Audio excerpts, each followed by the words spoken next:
Welcome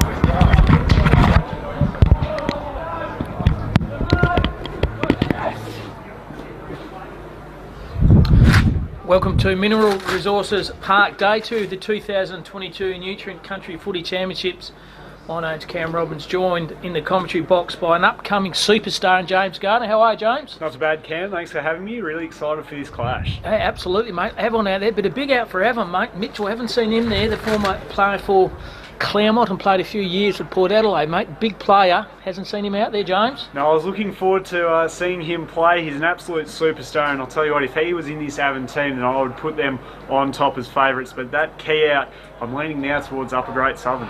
Yeah, probably Becky there too, mate. Big play also for Avon is the captain there, Tommy Lee, the former player for Claremont, and played a few years for Adelaide. Didn't quite register many games with the AFL Adelaide, but a big clunking key forward, Tommy Lee, will probably rotate through the ruck as well, James. So interesting to see there. But yeah, Upper Great Southern, mate, they have a lot of very, very good players there. Games coming on today. We're covering all the Division 1 there, James. Avon versus Great Southern call at 8:45. We have Goldfields versus Peel at 9:45. Avon versus Southwest at 10:45. Peel versus Upper Great Southern at 11:45. And Goldfields versus Southwest at 12:45. It's like pinball footy, James, isn't it? It sure is, and in a competition like this, when it's so tight and tough, you can't afford to lose early games, otherwise your competition's over. But if these teams would be looking to get off to a good start today and make their way into the final tomorrow. Absolutely. A bit about your background, mate. Year 11, doing journalism eventually when you finish school, mate, and hopefully you'll be the new Bruce McAvaney of the Channel 7, mate. So you've always been a dream doing commentary? Yeah, no, always. I've always enjoyed it, always sort of done it at the local footy. When I used to waterboy, I'd actually commentate it myself. And so now moving into that up at home in Geraldton, and I'm glad that filming footy have given me the opportunity. So James, there's a lot of work out there, mate, for a young upcoming lad like yourself. So all those people out there, listen to this by James Gardner. You're going to hear him throughout the course of the calls this morning and this afternoon. So in the grand finals of Division 2 tomorrow, that is on at 11 o'clock. And Division 1 at 1 p.m. as well. And that, would you believe, is that the Wacker, James? You've been the Wacker? I have. I haven't watched footy there just yet, but watched plenty of cricket there, and I'm looking forward to those finals. Yeah, mate, really good conditions down there. Conditions here at the Mineral Resources Park, mate. The ground's looking sensational, isn't it? It looks like carpet out there, and I would be very excited to play on this ground. It looks like it's going to be quick, fast-paced football today. Yeah. Potential bit of rain late in the afternoon, I think. Cloud there, bit of a breeze, probably a northwester. Maybe no sock just over the far side, really coming across the ground, James, really towards us here in the commentary side of the ground. It is, so not really favouring either end. I'd expect that to swing around though to favour the right of screen, heading towards the West Coast Eagles headquarters here at Mineral Resources Park. And we're all here courtesy of the Nutrient Country Footy Championships. It's been called, geez, the old West Farmers years and years ago, but Nutrient have come on the last couple of years, so shout out to them in sponsoring this fantastic carnival. And like I said, it's a pleasure of footy throughout the course of the day here. Crowd slowly building up, Jones, probably a couple of hundred. And no doubt later on in the afternoon, the cam bar down the bottom of the ground will be absolutely chockers. A shout out there to Alan Crane, their assistant coach of the Southwest side, and does a bit of calling with me in SEN. So shout out to you, Craney. Both of us made it going Upper Great Southern to win this game. How much by? I think it'll be a close margin. I'm going to go 11 points. 11 points, yeah, I'll probably go similar. Probably go 16 points, I think, for them. Big player to Upper Great Southern, Jared Cameron, the former player for West Coast and the Swan District Footy Club, number 18. See how he goes. Yeah, young player, only 22 years of age, and he looks like the exciting type. It's Charlie Cameron's young brother, who obviously plays for the Brisbane Lions and former player for Swans and Silver. Very interesting story with Cameron up in Brisbane Lions. He played rugby, would you believe, up to the age of 16 would you believe, up in the country region of the Pilbara, and made his way down for Swans. Only played footy for 2 years, played 18s, drafted the Swans, went to Adelaide obviously, and ended up with the Brisbane Lions. But very good story, Charlie Cameron. It is. He's a superstar for the Brisbane Lions, and he'll be leading their finals charge. And I've just looked down towards the Eagles headquarters. I can see some of the Eagles players out on the balcony having a watch of this early game. Of course, they're playing tomorrow against Carlton at Optus Stadium, so they've come down to watch a bit of the Nutrient Ag Country Championships, which is great to see. And I think, mate, they could be a bit of a sniff, I reckon. The Blues are obviously pretty good form, but I think the Eagles, with a few of their key players back, I think they're going to cause some havoc leading up to the finals, I reckon. They were very good against Geelong and Geelong and then Richmond last week. So if they can put in that competitiveness again and try and get their skill level up a little bit, then they'll be able to give it a real shake-up. Absolutely, and I remember a few years ago seeing Liam Bryan, obviously a boy you know very well from the Geraldton lad, and just a fantastic kid. And he was taking dangles like they was eating lollies up there, wasn't he? Yeah, no, he sure was. Good Rovers lad. Shout out to all the Gero guys listening in, and then came down to Subiaco and he set the world on fire. S3I said they didn't want him, and Subiaco, that was an absolute steal for them before the Eagles were able to pick him up. Absolutely. Now, speaking of the Great Northern, mate, first thing I looked in the book, very unusual not to have, and probably I'm a bit disappointed actually not seeing a Great Northern side, and maybe you can provide some insight. Don't throw anyone under the bus, mate. Maybe an insight of why Great Northern haven't got a side. No, there's just the last few, when we had the country championships a few years ago, there just wasn't a player buy-in from the senior guys. There are still a lot of players coming down from the Great Northern to play for the Gascoyne and also the North Midlands, but the sort of key players didn't want to come, so instead we sent down a Colts team and they were runners-up yesterday to Peel. Oh, that's a good effort. And who's leading the competition up there in the Great Northern, mate? At the moment it is between Railways and Brigades, so Brigades are the reigning premier and also Railways who were runners-up. Also along with them Northampton and Rovers are just hanging around in the top four. As the players go into respective areas in the position, so in the blue and black they are the Avon, in the yellow are the Great Northern, getting their positions. And see who the players are going on their respective sides, but both is a tip Upper Great Southern, I think, and probably a little bit too strong, mate, by mind, but it is going to be very quick for you. Here it is, and Alan Crane's up. Hello, Craney. G'day, mate. Talking live here, mate. How are you? Very well, very well. It's Alan Crane, the superstar from Southwest. He's a young fella's captain, and we're looking forward to seeing him later on in the game here. But Avon versus Upper Great Southern, it's about to start. And Avon will be kicking to the left of the screen, and Upper Great Southern will be kicking to the right of the screen. Cam Robbins and James Garner doing the calling for you this morning. Division 1 game between Avon and Upper Great Southern. The ball's about to start. Throwing the ball up, here we go. Good throw by the umpire. Ball comes to ground to Avon. Tackled very hard by the Upper Great Southern boys, and ball is going in the bottom pack there is Justin Joyce, a former player from Subiaco. Yep, so back in the middle. No, hasn't gone anywhere just yet. Both ruckmen had a piece of it. At the bottom of the pack again, and it's locked in there, and we'll have another ball up. So in the early stages, ball has not gone anywhere. Still staying in the middle of the ground. Umpire throws it back up, tapped down by both ruckmen, had a piece of it. Haven't come away with it though, and it now is with Mersuka. He sends it in forward, but Upper Great Southern with the numbers. They're able to flick it behind. He's back though there. Henry wants an option, found it, tackled hard, and they get the results. Upper Great Southern, they'll have a kick out just in the back pocket. So Blevin, the defensive half there for Upper Great Southern. Good pressure by him in the defensive part of the ground. So Blevin kicks the ball down the line to the scoreboard wing. 2-on-1 down there. Good strong mark be taken by Avon down the back there. I think that plays Morton, Jared Morton, the former player from Hawthorn, and Claremont lowers his eyes. Ball just didn't have enough curry. Ricocheting round the Upper Great Southern through hand. Can flick the ball out to Garcia. He's tackled as well, Garcia. Sock the ball forward. Lee had it, lost it. Upper Great Southern once again going the bottom of the pack there is Garcia. Had a few possessions earlier as Garcia. Ball's going everywhere. The umpire's still calling play on. In a bit of trouble now. No easy kick out. Could be holding the ball, and it is. Very good pressure put on by the Upper Great Southern. Pressuring Avon, not allowing them to get any real space at all. Through the middle of the ground, he comes wider out, wanting White. He dropped the mark, handed it off to a teammate. They get up forward, beautiful kick, and Padwick is the recipient of it. Beautiful kick, wasn't it, James? Just kicked it to space. Padwick run into a little bit of open area, and the first opportunity for them to have a ping. Yeah, so 40 metres out on a slight angle. We've played 2 minutes in this opening quarter, well, opening half rather, here at Mineral Resources Park. And a chance for the Upper Great Southern to get just about the perfect start and a bit of a reward for their effort that they've put on in terms of the defensive efforts. And here comes now Lloyd Padwick lining up. He'll kick it from just beyond, just in front of the 50-metre arc, and it is to the near side and through for one behind. So Upper Great Southern get the first of the day, and they lead it by 1 point. So Jared Morton doing the designated kicker there for Avon. Has the ball now, does Morton. Looking at his options, pretty stagnant. So he's going to go straight down the high diddle. Good kick by Morton.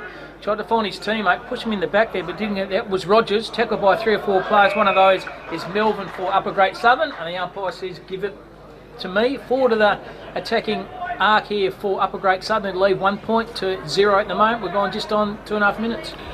Back in the middle, thrown up by the umpire, both ruckmen again getting a piece of it. So neither ruckman able to assert their dominance just yet.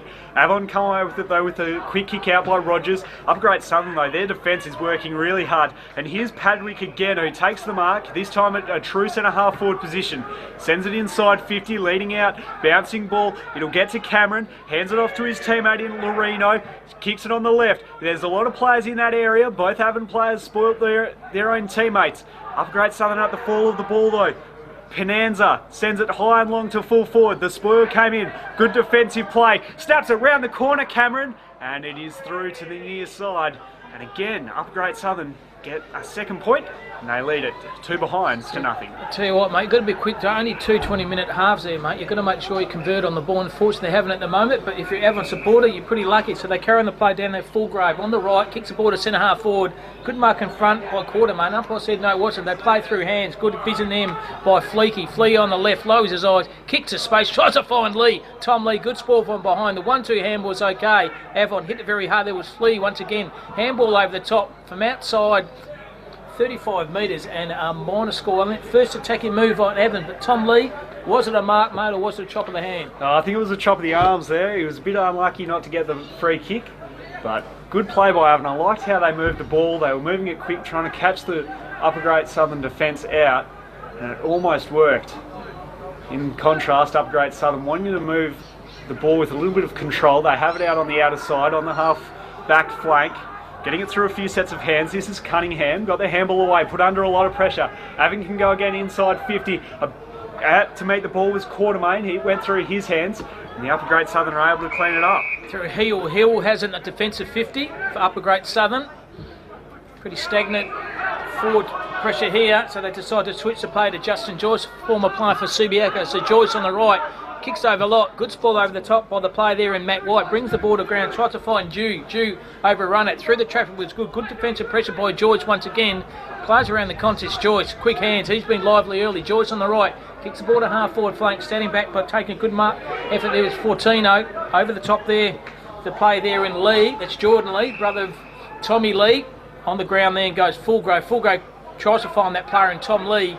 Tom Lee, Paul can't turn like an MCT bus at the moment. Is Tommy Lee and got one higher. A trip was the Upper Great Southern player, and he'll recipient the free kick. There is Brown. So Brown, the defensive 50 for Upper Great Southern. It's 2 points to 1 point. We're going just on 5.5 minutes of the first. Upper Great Southern with a lot of the play so far out on the outer side.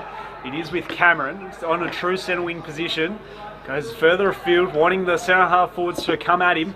Avon pressure's good though. Can they find their way through the Upper Great Southern? Avon have it now. Flicking it through a few sets of hands, wanting to get an option. Now coming through, bustling hard was Flea. Was able to use his little bit of toe and sends it high and long up to centre wing on the broadcast side of the ground. Just in front of us here in our commentary position. Upper Great Southern have it. O'Sullivan dribbling the ball to centre half forward. A lot of pressure on this, and it's locked up again with the Avon player in Betty, and we'll have a throw up on centre half forward for the Upper Great Southern. Good tackle then by young Brown for Upper Great Southern. Bounce umpire, field umpire throws a ball up. Fortino doing the ruck work for Upper Great Southern. Brings the ball to ground. Chain of handball is good.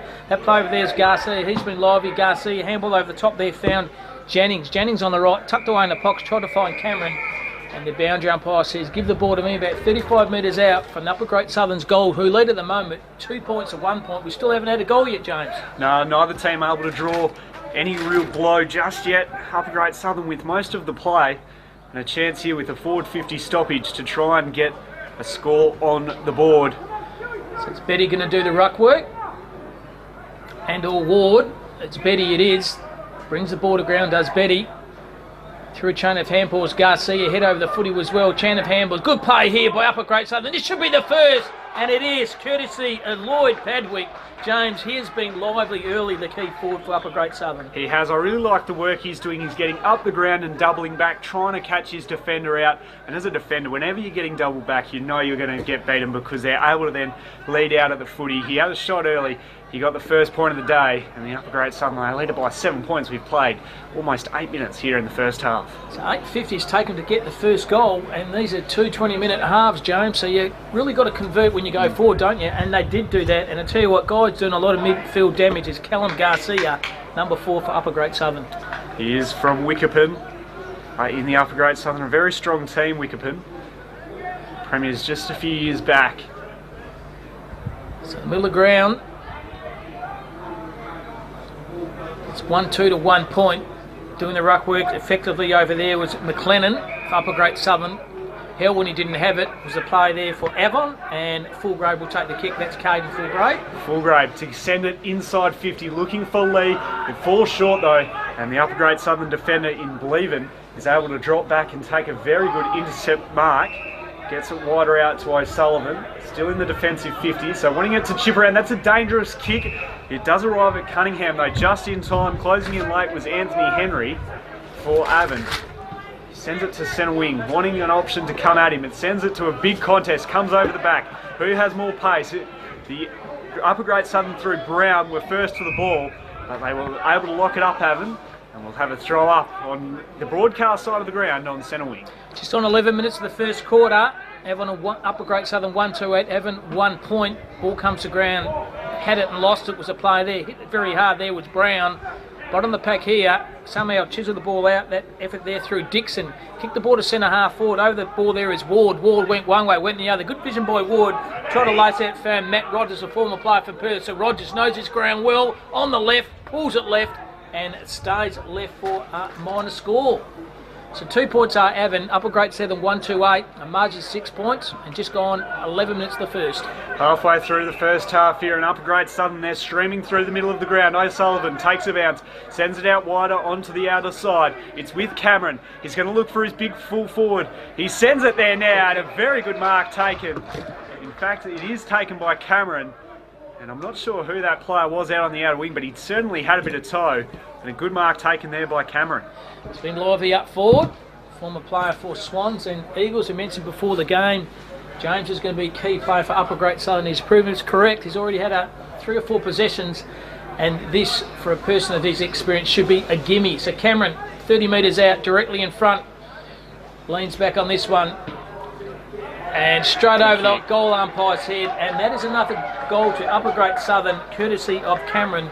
And they look very dangerous to them at 2-2-14. Avalon 2 points were gone, just under 9 minutes to go of this first half. Upper Great Southern, they were able to break the lines very well. They're out on the outer wing. And Cameron, a very strong mark taken out in front. And when they're out like that, it's very hard to stop them, because if you're going to attempt to spoil, you will get a chop of the arms. And it will be a free kick anyway. So Alan Ding coming on for Upper Great Southern, and relieving him is Addy Jews coming on the wing. Young Ding, his brother played a bit of reserves footy for Subiaco, he did. So in the middle of the ground once again, doing the right work. This time is McLennan for Upper Great Southern. Packed there in the middle of the ground, somehow comes out.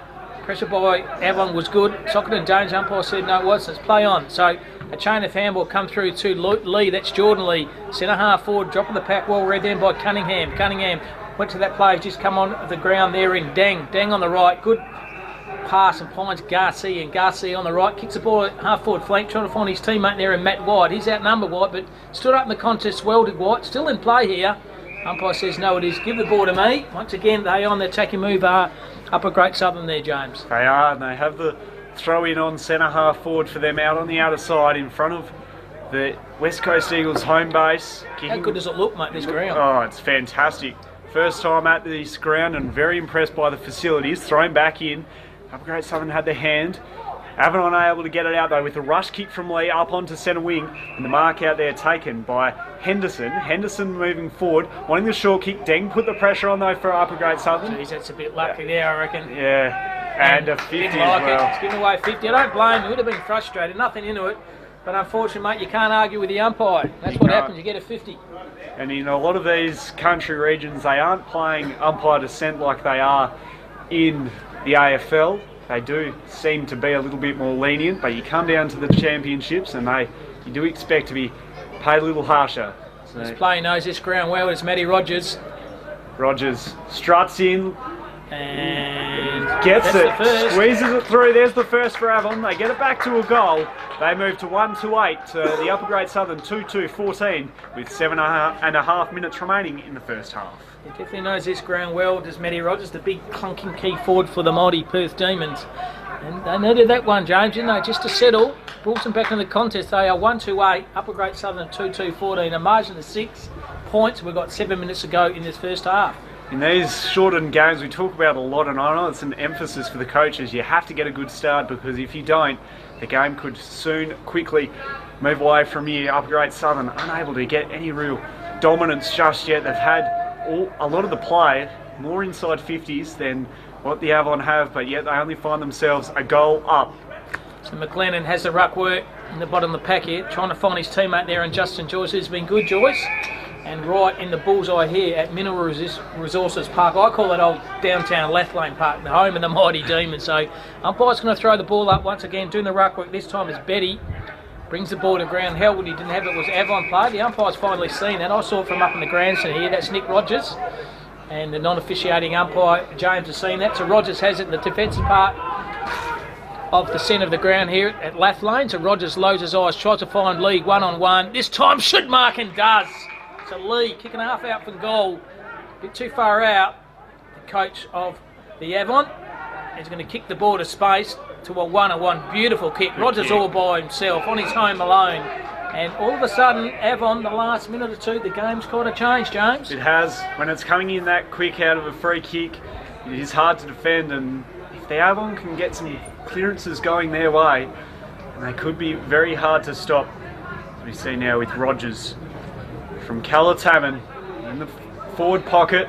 Looks okay off the boot, but it's to the near side. And it's only through for the minor score. Avon move to 1-3-9 to Upper Great Southern 2-2-14 as we enter the final 5 minutes. This could be an important period for both sides. Joyce brings it along the broadcast wing, but the intercept mark is taken by the Avon player there in York. Good mark taken as well. So they're going to get another inside 50 and a 50-metre penalty. The umpire was telling him to move back. And didn't, as Matty White. So here he is, Casey York, the former player for Perth. Knows this ground too pretty well. So York, 40 metres out. James, has he got the legs? We'll soon see in a minute. Seems as though they're setting up for a kick to the top of the square. He's going to use as much of his allotted time as possible. York, in he comes now. Arcs around onto the left. It's to the right. Ball's going to fall short though. Spoilt away. A chance now for the Crummers to get involved. It's flirting with the boundary line. It's locked up instead. The umpire calls play on, and it's now over and out. We'll have a boundary throw in. Ugle at the bottom of the pack there for Avon. Just didn't quite get it in there, James. So just on 4.5 minutes to go in this first. It's 2-2 Upper Great Southern Avon, 1-3-13, a margin of 5 points. A boundary umpire throws the ball in. Elwyn, he didn't have it. Through the pace was okay. Still in the context of Strewn well was Rogers. He overran it, and coming through the game there was Blevin. So over the top there too, White, he gave away the 50 about a minute or so ago. White back in the contest, the 1-2, so is Garcia. Tackle by Garcia was good. Should be holding the ball, it wasn't.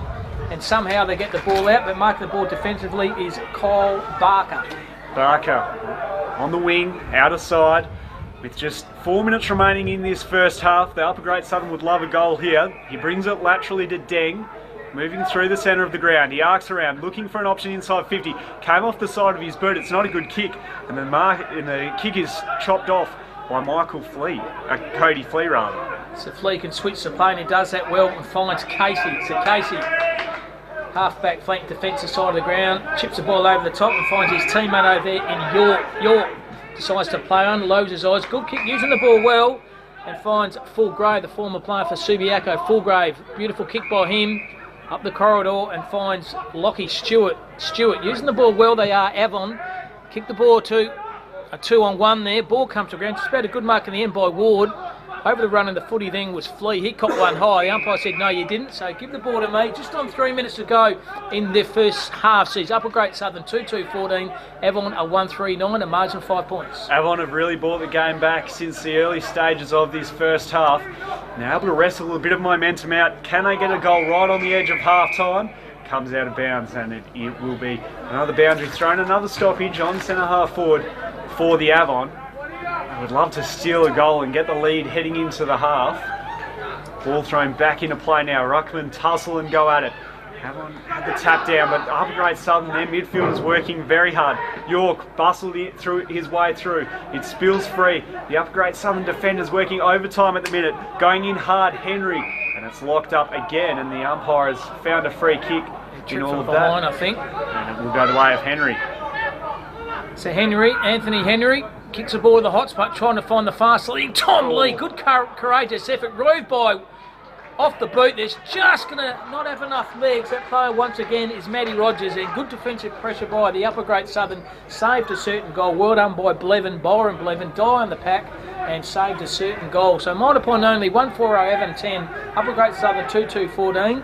And about a minute and a half to go in this last quarter, James. This wind has picked up a little bit since the start of the game. It is favouring now the right of screen, the way that the Upper Great Southern are going. This is Hughes now in the middle of the ground, wanting to go up the Staples. Instead he goes out to the outer side, finds Garcia, slowing the game up. Now he goes, plays on quickly around the man on the mark, sends it inside 50. Who's home for the Upper Great Southern? No one at the moment. Avon almost clean it up, able to get their hands on it though. The black and gold, and Avon are able to retrieve now. Reprieve. He's playing well, Fulgrave. He is too. Brings it inside, and a very good mark taken by O'Sullivan, who's able to chop it up, chop it off. So with a minute remaining, both sides would love to steal a goal here. Avon, he's brought down there, was Rogers, taken down by White. He wasn't able to, didn't get the free kick. Instead it comes out. Rogers again, he'll kick on the left. Looks good, and it just fades away to the right at the last second. And so it's a minor score only, 1-5-11. Avon play Upper Great Southern 2-2-14 with just under a minute remaining. So we forgot to mention too, whoever gets the best play on the ground gets those Archie thongs and also the Dartfish beanies. The Dartfish beanies are proving very popular, James. We've already had Upper Great Southern boy have one earlier on. It's a far side of the ground. Umpire said play on. Ugle loads his eyes. Beautiful vision by Ugle. And Lace out finds his teammate over there in Rowan Ward. But a beautiful kick by Ugle, lowered his eyes, ran into space and hit Lace out Ward. So see how we go here. Important kick here for the Avon Football Association. Right on quarter time or half time. Siren goes.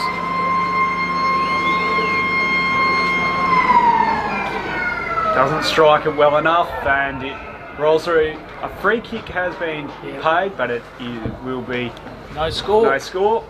So at half-time it ends with Upper Great Southern prevailing by 3 points. 2-2-14 plays Avon 1-5-11. Major goal scorers for each respective side. Lloyd Hagrick has kicked one, and also Jarrett kicks one for Upper Great Southern. And the Lone Wolf Macquarie kicker is Matty Rogers, has kicked one for Avon. But pretty good contest. First quarter, first half.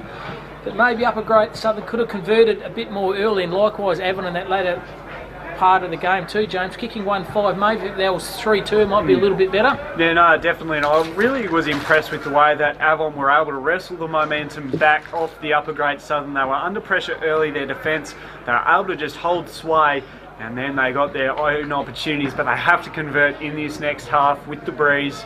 And for the Upper Great Southern, they're going to have to work hard into it. I think the players are really impressed me for Avon that latter half of the game was Caden Fulgrave, coming back from a knee reconstructed, played with Subiaco the last few years, played about 30 games, a Kingsway junior. I thought he's been very impressive. Obviously down forward as well, Matt Rogers is moving very lively for him as well in Avon, the key forward, and also up forward for Upper Great Southern, being very impressive with the duo there in Hedwick and Cameron, and also Callum Garcia has done some good things for the Upper Great Southern. Agreed. They're working hard, the Upper Great Southern. It'll be interesting to see how they go against the breeze.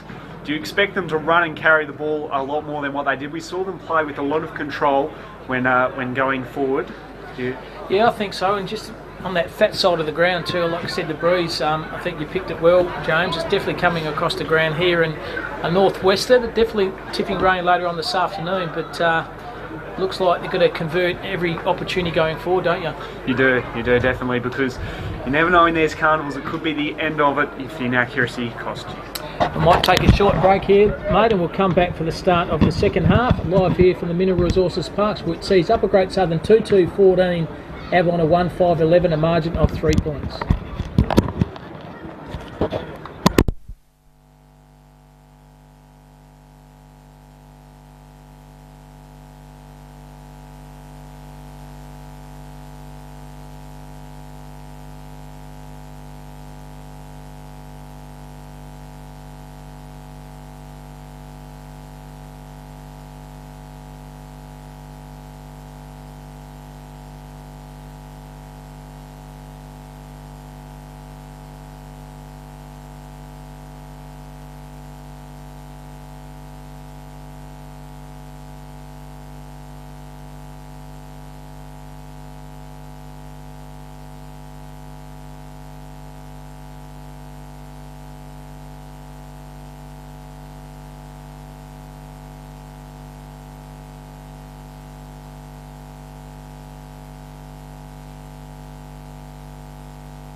Welcome back to Mineral Resources Park. Just about to start the second half or the second quarter. James Gardner and Cam Robbins doing the calling for you this morning. Thanks very much for your company. Streaming live on Filming Footy, and they're all going for that fantastic Dartfish beanie and those Hong Kongs. Those songs, James. Yeah, no, they are very impressive. I know the Colts boys yesterday loved getting their mitts on some of those Dartfish beanies being named best on as we prepare for the second half between the Upper Great Southern and the Avon. It's the Upper Great Southern holding sway by 3 points. Avon with the breeze in this quarter though. Ball thrown up in the middle. Both ruckmen had a piece of it. Comes wide out to the broadcast side of the ground. Locked in there with the Upper Great Southern. Flicked out now to Melvin. He got the kick forward. Handballed it off to Joyce. Going up forward looking for Padwick. Spoils away from him. Falls to White with the socks pulled up. Sets his sights on goal. He sends it to full forward, and Cameron takes a very, very good mark in the goal square, and you can already pencil this one in. Yeah, used the ball extremely well, didn't we? Beautiful centering kick by Matt White, and kicked it to the advantage of the Jared. Cameron already proving a bit of headache down there in the defensive part of the ground for Avon. So Cameron, this goes straight over the goal umpire's head. Don't worry about that. There it goes. Goes bang for another goal to Upper Great Southern. They extend their lead, and there's the second goal to Jared. Cameron kicked one in the first, and now he's kicked his second goal this quarter there, James. And in very quick time as well. We haven't even played a minute yet in this second quarter, or second half, here at Mineral Resources Park. And he would be in the running for that Dartfish beanie and thongs. Absolutely, the Archie thongs. Don't you worry about Archie thongs and Dartfish beanie. Thank you very much, courtesy of Dartfish. And the middle of ground once again doing the ruck work. This time's Fortini versus Spencer Beattie. So who's going to win this ruck contest here? It's Beattie versus Fortini. Umpire throws a ball up. We'll give that one to Fortini. Comes to ground, Fullgrove starting the contest well. Done a check side kick on the right. Kicks the ball to half forward flank. Hitting the ball very hard there was Hill. Well done by Hill. Hit the ball hard over the top there to Garcia, and they're out once again. The Upper Great Southern kick the ball to space. It's a good kick. How will it stand up? It'll stand up okay. On the left foot there is Lorino, and Lorino turns the ball straight back over, and Avon can bring the ball out of the defensive 50. They lower their eyes. It's a good kick, and Lace out finds his teammate there over there in Fisher. Had to be a good kick as well, because the Great Southern defence were closing in hard in Garcia and White. He has it now on centre half back. Sends it out to the broadcast side of the ground, flirting with the boundary line. It's going to go over, and we will have a throw in on the wing. We've played just over 2 minutes here in the second half, with the Upper Great Southern leading it by 9 points. The best thing about it, James, we both picked the Upper Great Southern before the game to win, mate. So it's always a good sign by the commentators. Tap down by Bettini. Avon now just hacking it out of there. Rolling forward to the half forward flank, kicked out, just hacked out of there by Joyce. Padwick was there to meet the ball, got the handball out. Avon trying hard there, defence under pressure, flicked out now. Padwick, he was under pressure from two Avon defenders. Ball comes out to Beattie, he then flicked it over, and now White, or rather Henry, has it. He's put the tackle on, very good tackle laid as well, and it's locked in there, and we will have a throw up. And Panizza at the bottom of the pack there, very famous name, Simon Panizza, related to Darren Panizza, the former player for Claremont. Played over 300 games. Panizza's old man. Umpire throws a ball up. Good ruck work then by Fortini. Brings the ball to ground. Philgrove took it in the contest, met verily by Garcia. Once again goes in the tackle. Garcia, he's been everywhere, and he has played a very good first half of footy so far, the little fella. Is Callum Garcia, number 4 for Upper Great Southern. Just gone 16 minutes ago in this game of 43-2 Upper Great Southern. Avon a 1-5-11, a margin of 9 points to the advantage of Upper Great Southern. Locked up again, right on centre wing in that contest was Lee. And we will have another throw up right on centre wing, broadcast side of the ground. Upper Great Southern holding sway through the early stages of the second half. Kicked out forward. Rolling towards the boundary line, and Rogers is happy to see it over, and we'll have a boundary throw in. So about 25-30 metres out, forward attacking area for Avon. Can they manufacture something here? So 35 metres out, umpire throws the ball up. Ball comes to ground, roved his own foot. He caught one hole as a player there in Henry. Umpire said play on to advantage. It does do that. That's through Betty. Betty met very heavily by the player there for the Upper Great Southern O'Sullivan. O'Sullivan lays out his fine Garcia. So Garcia is still in defensive part of the ground for the Upper Great Southern. They're still up by 9 points. And 15 minutes ago in this game of footy, he goes straight down the line. Big pack of players. One of those was Lee. Ball comes to ground. Handball was good. Chooses off the effort though. Cop one high shoulders to play there in Morton, Jared Morton. The umpire said, no, you didn't. And Jared Morton picks himself back off the pack. And the umpire says, give the ball to me. Nearing on 5 minutes here. Gone in the second half, just in front of the Avon bench. Tap forward. The Great Southern will have the play. And it goes out of bounds with Brown and Garcia more than happy to see it over the line. We'll have another stoppage. Good to see Jared Morton just throw the ball back to the boundary umpire. Jared, a former player for Claremont and Hawthorn, and good to see him. He's back and playing grassroots footy. So umpire throws the ball up. It's Fortini over the top, kicks the ball to the centre half for good defensive Mark Clump. Great set of hands here by Bolt B. But he's given the ball I didn't see that. Surely that was a fair mark. Well, I don't believe it, but Radwick did. So Radwick, right on the 50-metre paint at Mineral Resources Park. Take a good kick from there. Goes on the big up. Does Radwick from downtown, 50. And he's pulled it left and hit the boundary line or point post. Will be out of bounds on the full. Coming back with a bit of interest, though, will be through Avon. They've got a bit of a get-out turn on at the moment, Avon there, James, because they trail by 9 with only 14 minutes to go in this game of footy. They do. They've got the breeze. They need to use it. It's with Henderson in the back pocket. He's going to send it to this contest. A lot of players around this coming in hard, and a very strong mark taken there by Ugle. Diving on his knees. He's able to take it. Not a lot of options for it. He does find one, though. Through the sets of hands. A little too hot there for Ward. And he's taken over the boundary line. Lace out. Beautiful kick by Ugle and absolutely spilled it with Rowan Ward. Jeez, I thought he was playing club footy there, Nick Ward. Pretty ordinary effort by him. Boundary umpire's going to throw the ball right in the commentary box this side of Mineral Resources Park. Comes to the ground, Fortini. Tries to find his teammate there in Garcia. Has it again, does Garcia. By hand was okay. Lowers his eyes. Beautiful kick and lace out. Finds his teammate there in Jordan Hughes.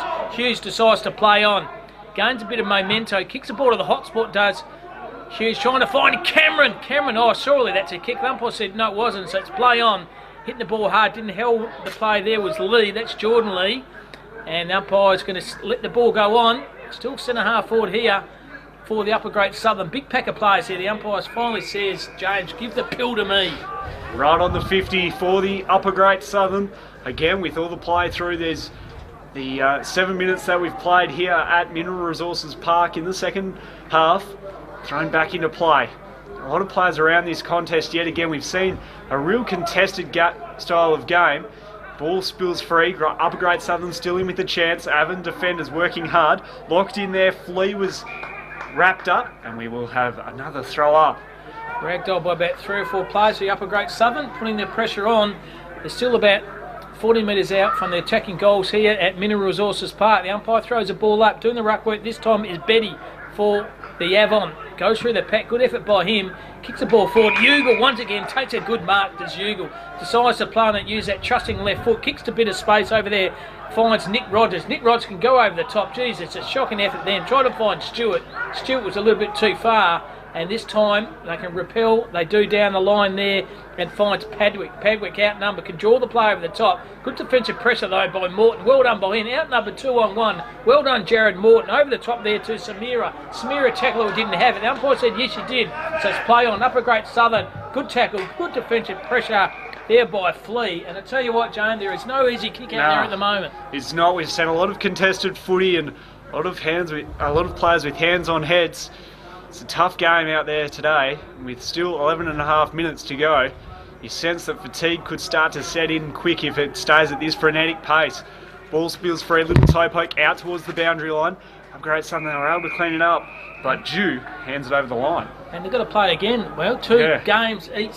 These sides have got to play in this Division 1 side of the Nutrient 2022 Championships. So have a bit of a break, James. Get a bit of rub down and they're back on another game. Pretty tough gig out there at the moment. Yeah, Avon playing in the 3rd game of the day, while the Upper Great Southern are later on this afternoon. Coming in through was Padwick sends it high, looking for Cameron. He's going to get on the end of it here. Padwick roved it beautifully. Checks on when the dribbler. Didn't he see the Avon defender there? He's able to get one of the easiest kicks ever. Risky kick. Wanted to go up the Staples. Up Great Southern now in transition, and they get it. And Melbourne couldn't hold on to the mark. He got it back. Hands it over the top to Barker. Hands it again further to a teammate who shoots on goal. Brown, and he misses it. On a score only. Tell you what, Jared Morton dropped an absolute sitter, centre half back for the Avon, and he can count his lucky stars. He knows that now, and he stuffed it up. But get yourself back in the contest. 1-5 Avon, 3-3 Upper Great Southern, margin of 10 points with 10-12 to go in this game of footy. So Avon kicked the ball down the line. The two right, a good strong mark at the back been taken by the Upper Great Southern player in McLennan. So McLennan decided to handball over the top to Jennings. So Jennings kicks it to the hot spot, tried to find Cameron. Ball comes to ground. Cop one high, surely was the player there for the Upper Great Southern. I think that player there was Matt White. Yeah.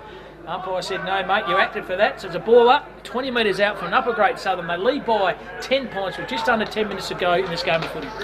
It's a tight contest in the forward pocket for the Upper Great Southern. I'd love to snag another one here just to extend the lead. Locked up again, White spilled it free though. Avon defenders are working overtime at the moment. They get it clear. Penny was set upon immediately, was able to get the release handball to Flay. He sends it to no one in particular apart from the Upper Great Southern, who have numbers out here. They'll switch it across to the broadcast side of the ground with McLennan, who we saw take a very nice mark before. Hands it to O'Sullivan on centre wing, sending it to the half-forward area, but it's all Avon defenders at the moment there. Had his hands on it, Hughes, and he's rewarded with a kicking in danger. Yeah, don't often see that, Barker. do you? No. Barker elected with the kick. Definitely did socket off the game there, James. So Avon can lower their eyes, pretty ordinary kick, puts his play under extreme pressure. Does a blind turn in the end was Jordan Lee. Lee on the right, didn't see what he's kicking to, he turned it straight over, so Heel, Jordan Heel that is. Still on the attacking part of this wing here at Left Lane Park, kicks the ball down the line to a 2-on-1, and good pressure from behind came through Matty White. Very important 8 minutes or so in this game of footy, James. Can the Avon sneak a goal here in this attacking thrust? They would sure hope so, and they need to get the momentum back because at the moment it is all with the Upper Great Southern. Thrown back into play, taking the front position there, McLennan. Tapped it straight down to the Avon midfielders though. Working hard though there. Bustling through was Paniza. Gave it across to White. Went to the one-on-one contest and a good mark taken out the back there by the Avon defender. And it looks like it was Beattie. He switches it to York in the centre of the ground. Sends it to the ruckman. Running free was Morton. He has a bit of time and a bit of space, but he kicks it straight back into the centre of the ground. Goes straight back to O'Sullivan. Hands it over the top. They have it now. Do the Upper Great Southern. Dew handed off to Joyce. Wanted Cameron. He was leading out. Couldn't quite hold the mark. Good pressure put on him. And they get the free kick, taking the legs out, and it's going to go the way of the Upper Great Southern. Jeez, that's a get out of jail card there. I tell you what, Jared Cameron dropped an absolute soda. Fortunately, opportunity now for Upper Great Southern to have a kick on goal, and there's Alec Oliver. But I tell you what, Jared Cameron could do better than that. They were absolutely gimme, but unfortunately, as you said, James, took the player's legs out. So Alec Oliver, number 28 for the Upper Great Southern, 35 metres out, bit of an angle, leans back on this, and it's an absolute mongrel punt of the kick. I tell you what. The old helicopter. Helicopter, Barry Crocker, you name it, it wasn't a good kick. A minor point only, but they do extend their lead by 1 point. 3-4 Upper Great Southern, that's 22. Avon a 1-5-11. 7 minutes to go in this game of footy, James. Morton with the kick out, sends it high, sends it long to centre wing, a big booming kick. It's going to come out the back, the umpire sent a free kick. He calls advantage, it's with Rogers. He sends it forward looking for Lee. Lee all alone, got it to him on the bounce. He's working hard, turns his defender inside out, hands it over the top to his teammate. Got the handball out, Rogers with the little toe poke under heavy pressure from the Upper Great Southern defenders though. And they're able to retrieve it somehow, the Upper Great Southern. They were under all sorts of pressure. Cunningham sends it high and long to a one-on-one contest and a chop of the arms over the shoulder, and it goes the way of Lockie Stewart, the boy from Cundinan. Only a 20-year-old. He sends it inside 50. Big pack of players. It's in favour of the Upper Great Southern. Comes out the back though. Rogers has all the time in the world. Roves it off onto the left, and he kicks a sausage roll to get it back to 5 points for the Avon. And the Upper Great Southern, they now hold sway 3-4-22 to Avon 2-5-17, and they are coming, the Avon. That is a goal against the grain. We've got 6 minutes remaining here in the second half. Good effort by Matty Rogers, a man of experience there, James. Knew the big pack was coming. He went fat side, allowed the ball come to ground, went over the top. Tom Lee brought in the contest, and Matty Rogers, like, actually shelling peas for him, that check side kick on the left foot, and a good goal for them. And we do have a contest, 5:39 to go in this game of footy. It is 5 points of difference. Who's going to win this one? We'll soon see in 5 minutes' time. An important goal for the Avon. They were on the ropes. They've now been able to pick themselves up off the canvas. And could we see a bit of a mini fight back? Tapped down, locked up straight away though. Umpire letting it go. And eventually it's locked in the bottom of the pack, and we've moved a whole solitary 2 metres away from the centre of the ground. Still in the centre circle though of Mineral Resources Park. So Ward doing the ruck work this time for Fortini. Ward wins this one. Second contest okay. Tackled by his opposition right there in Fortini. Ball comes to ground. Justin Joyce on the right. Kicks the ball the far side. Tried to find Deng. Deng kept his feet well. Takes a bit of spies, draws the play over the top. Good effort by, finds Garcia. Garcia being very lively. Kicks the ball to the hot spot. Big pack of players there. How would it stand? Big players there. Ball comes to ground. Good effort. Once again over the top there. Found Justin Joyce. Ball was very good by Fulgrave. They have the ball now. Kept the foot well. Kick around the corner. The vision was good. That player there was Panizza. Tried to find his teammate was Matt White. The vision by Panizza was absolutely sensational. 4:29 to go. A margin of 5 points. Upper Great Southern are in front and they are on the attack. They have it locked in there forward 50 in the forward pocket of stoppage. We know that a lot of teams like to score from these forward 50 stoppages. The tap down was beautiful. The ruck work, the follow up from Morton was delightful. Got the kick away. Now here's Garcia sending it inside 50 to a 2-on-2 in favour of the Avon. A very strong mark taken in the middle of that pack. You can't quite see the number. He sends it further afield though. Sloppy play there from the Avon though. He has time, he has space. Nothing really on offer. A very stagnant Avon team, and the spoil away came there from Panizza. The golden fist, tell you what. So the late Spud Foley would love that golden fist spoil by Simon Panizza. 3:35 to go, James. It's anyone's game at the moment. The boundary umpire throws a footy in, comes to the ground. Deng and also play there, Callum Garcia. He got tackled from behind. Justin Joyce put his head over the footy. He also got tackled. And the umpire says, give the ball to me. Very important minutes of footy coming up, James. Who's going to win this one? I think the Upper Great Southern are going to be able to hold sway in the final 3 minutes, especially if they keep that hard attack on the footy. Deng, the recipient of a very good hit out. It's locked up though. Avon now. Little toe poke came away into time and space. Lee was first to the ball under heavy pressure though. Laid the tackle there on the Upper Great Southern player in Cunningham. And we have it locked up on half forward. Time ticking away though for the Avon region, the Avon Football Association. They need a goal here to get the lead. So Fortini wins the ruck work, tried to find Deng. He somehow got the ball out to Justin Joyce. So Justin Joyce on the right, hitting the ball very hard. That player in Dixon. Dixon on the left. Beautiful vision. Lays out, finds his teammate as Rogers. This attacking move now, very important kick this one in the context of the game. Rogers lowers his eyes, found Fulgrave, and this guy can kick a footy. Don't you worry about that. Caden Fulgrave has the opportunity, 40 metres out. He knows there's a good kick. He's going to go back and take his time. A very important kick of the footy, and this guy can kick a footy. The former player from Subiaco, the former Kingsway Junior is Fulgrave. So here he is, inside the 50 metre paint mark. On a bit of an angle, Caden Fulgrave. But right behind this kick here, he leans back and coming around, but just isn't enough. Pulled it to the left. Got the distance okay, James, but did not get the accuracy. No, not at all. So the Avon, they moved to 2-6-18. The Upper Great Southern 3-4-22. So Avon with more scoring shots than the Upper Great Southern, although it doesn't seem that way. So they're able to now just hold a bit of possession here.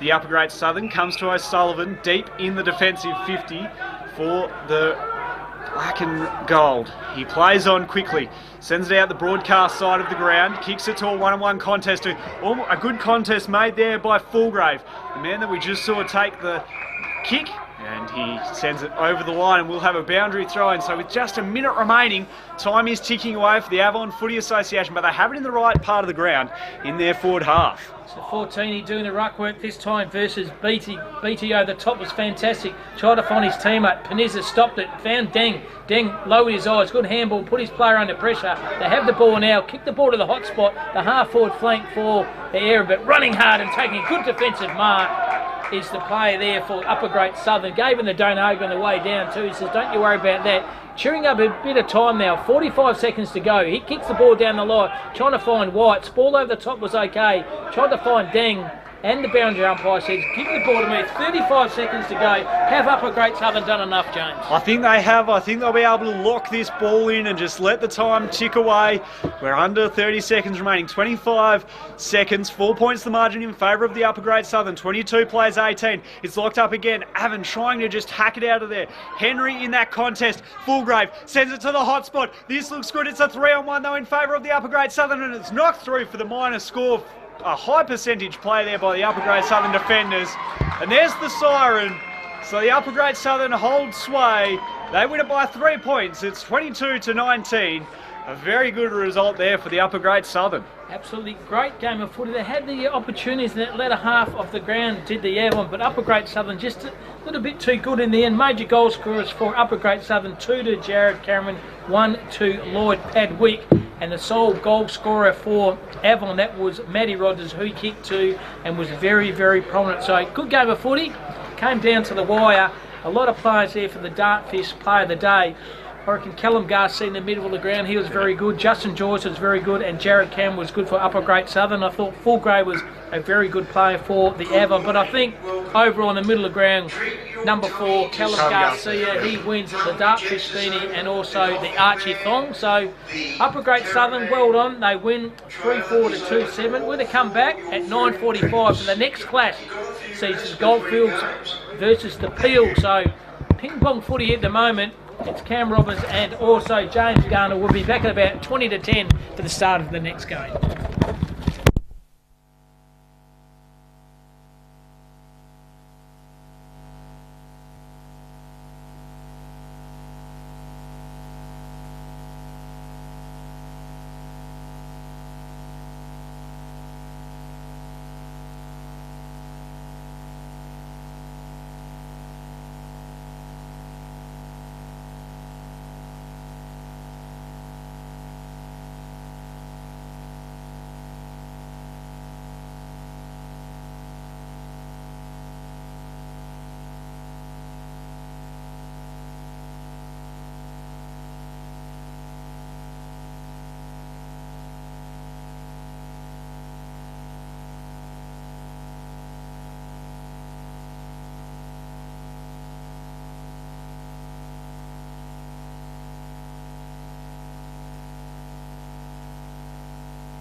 Welcome back to Mineral Resources Park as both sides come onto the ground. The Goldfields versus the Peel. Umpires onto the ground. Looking forward to this clash. Very good game, the first one. And joining the commentary box once again is the upcoming superstar commentary person from Geraldton, downtown Geraldton, James Garner. Welcome back, mate. How are you? I'm doing very well, thank you, Cam. It's great to be here and really looking forward to this clash between Peel and the Goldfields. So everyone listening out there, any commentary commercial areas, this young fella in my left is going to be a very, very good commentator. Studying year 11 at the moment in Geraldton. Do yourself a favour, we can get his details from him to get him on board, but he's doing a fantastic job. Who's going to win this one, mate? Goldfields versus Peel? I think Peel will get the job done. They've been a powerhouse in the country ag competition for a long, long time. They've got some really good players there. Also, I really like the look of the Goldfields. I know Daniel Leach is there. He's a former Geraldton boy, and they've got and Jared Garlett also, who played up in Geraldton last year. But I think that Peel will prevail in this one. And must admit, we both tipped Upper Great Southern, didn't we, mate? So one from one, James. We're going all right. I'm probably going to go diff. I'm going to go the Goldfields with this one. I think maybe a couple of experienced players in their side, and also Merv Della, the coach of the Goldfields, James. He's been around longer than you've had hot dinners, mate. He's a very good coach, very astute coach. I think maybe Goldfields might take the lollies in this one. So about 3 minutes away from the start, about 8 minutes away from the start of this footy game here, Goldfields versus Peel. I tell you what, mate, you've got no rest, have you? You have a rest and you're back onto another contest and another game. Yeah, no, and we saw it yesterday at the Country Colts. The Peel boys played in the final game of the carnival, and then 10 minutes later had to run out again for the grand final. So there is no rest at all. And so if you are playing tough games, then you need to rotate your players quickly and get a good start away. So the 2022 Nutrient Country Footy Championships from the 7th to the 10th of July. And we're covering all games today. They are the Division 1 games, and we have the Division 1 commentary team duo in James Garner and myself, Cam Robbins. We've seen the first game, Upper Great Southern defeated Avon in a very good game of footy. We have this game going now, Goldfields versus Peel. We have then Avon versus the Southwest, Peel versus the Upper Great Southern, and then we come home with a wet sail at 1:45 with the Goldfields versus the Southwest. And then we have finals again. We're back on Sunday, but that's at the Wacker. Sees the 11 o'clock final of the Division 2, and then we have the grand final for the Division 1 at 1 o'clock on Sunday afternoon. It's an absolute plethora, smorgasbord of footy. It sure is, and it's great that we're able to showcase all these country footballers. This is probably, for a lot of players, this is the highest level they get to, and it's a good chance for them to showcase themselves and get involved and get front of mind in front of waffle selectors. So Peel there, they are in the green side, green jumpers, yep. And the Goldfields, they are dressed in the yellow and the blue. And as we see on the far side of the ground there, Jones, a few Eagles players running around getting themselves into the contest. And Elliot Young doing some running there. He's come back from a bit of a sore hamstring. And Eagles slowly getting players on the park, mate. And I think, like I said before, that might cause Carlton a bit of headache tomorrow at Optus. Yeah, Carlton haven't been going as well as they would have liked to, but we know how much potential both sides have.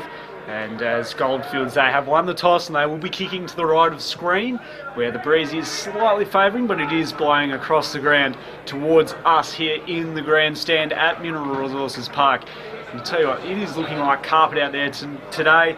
I'm sure the players are very keen to get on with this game. Absolutely. The key players for the Goldfields, obviously the captain there in Jordan Delbridge, who won the toss. He's a very key player for them.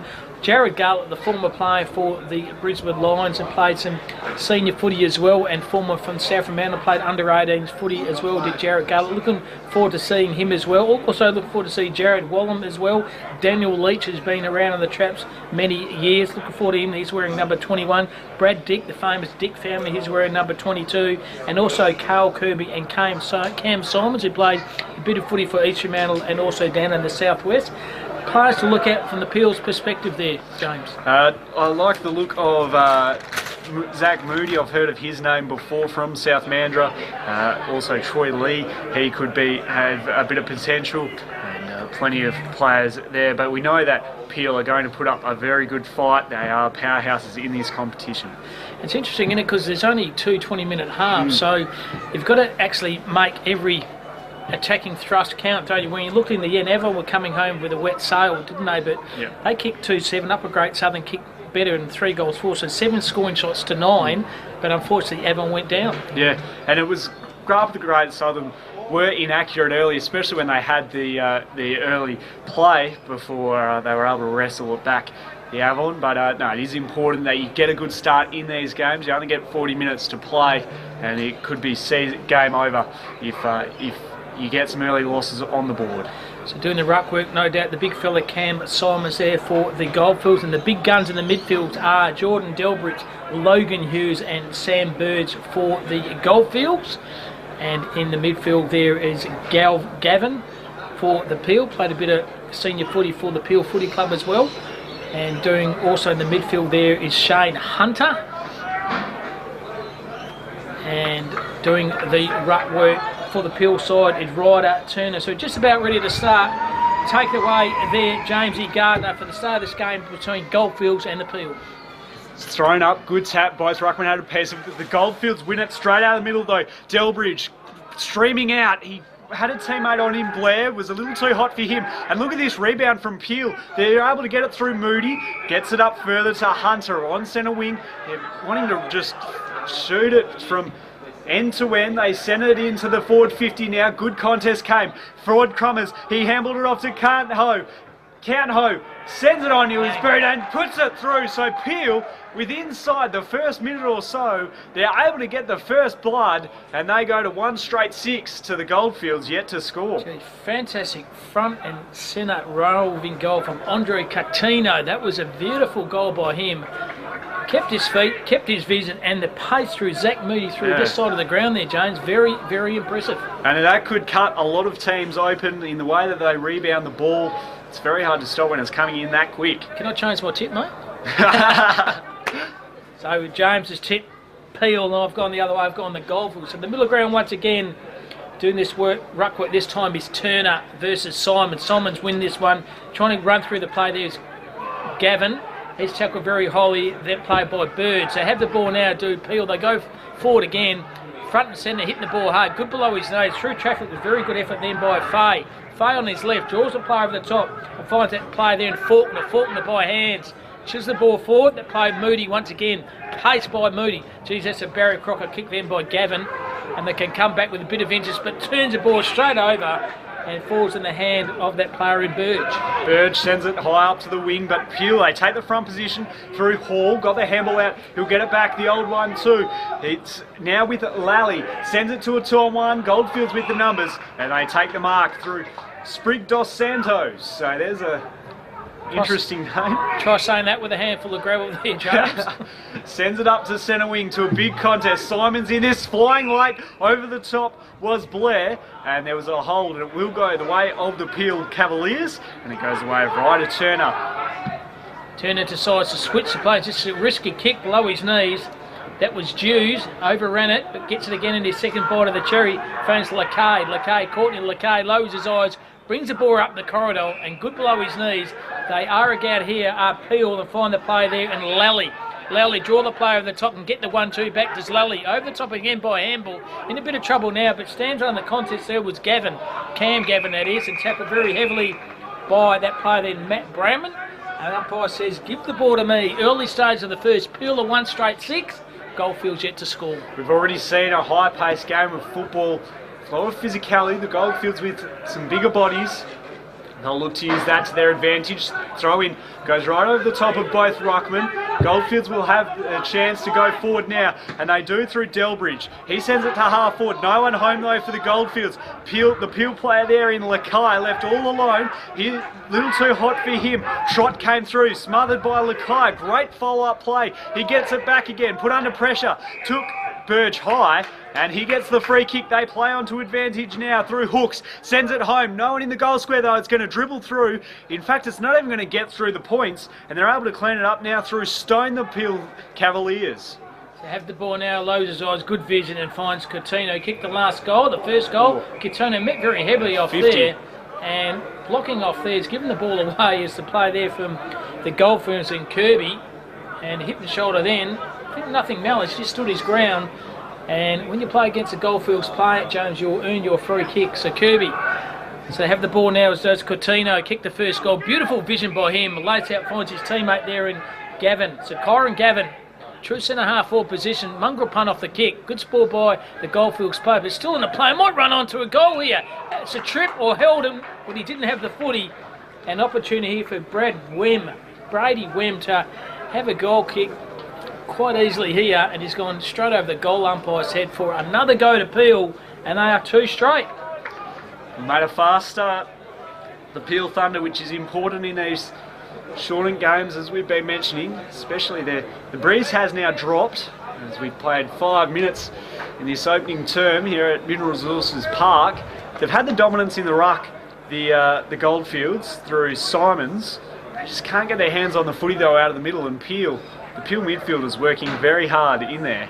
Absolutely, one of those players there is Shane Hunter. He's performing very well, and Kyron Gavin as well. 2 Gavin boys out there today. So umpire throws a ball up, doing the ruck with this time is Turner. Roved opposition, this by the Goldfields player. Kicked the ball to the half forward flank. It was a good kick. That was by Hughes.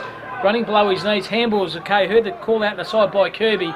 Kick around the corner. This could be the first goal, and it just hits the pine. There is Jay Rout. And minus score only for Goldfields. They are 1 point, Peel are 2, straight 12. 14 to go in this first quarter. Kick out comes out. It's a dangerous kick up the Staples. Kirby came in late, spills to Trott. He hands it over, and now they get their shot on goal, and it's through for the minus score there from the Goldfields. And it came from Rout, Jai Rout from Boulder. He's kicked 2 points already, James. Yeah. Should have converted one of those. They would have loved to at least have one there. Lukai sends it high and long out onto the outer side. At half back, they managed to get it out, flicking it through a few sets of hands. He got it off Faulkner, sends it further up the ground, finds Turner. He's at centre wing, sends it inboard now, wanting a teammate. He finds that option through Falkstrom.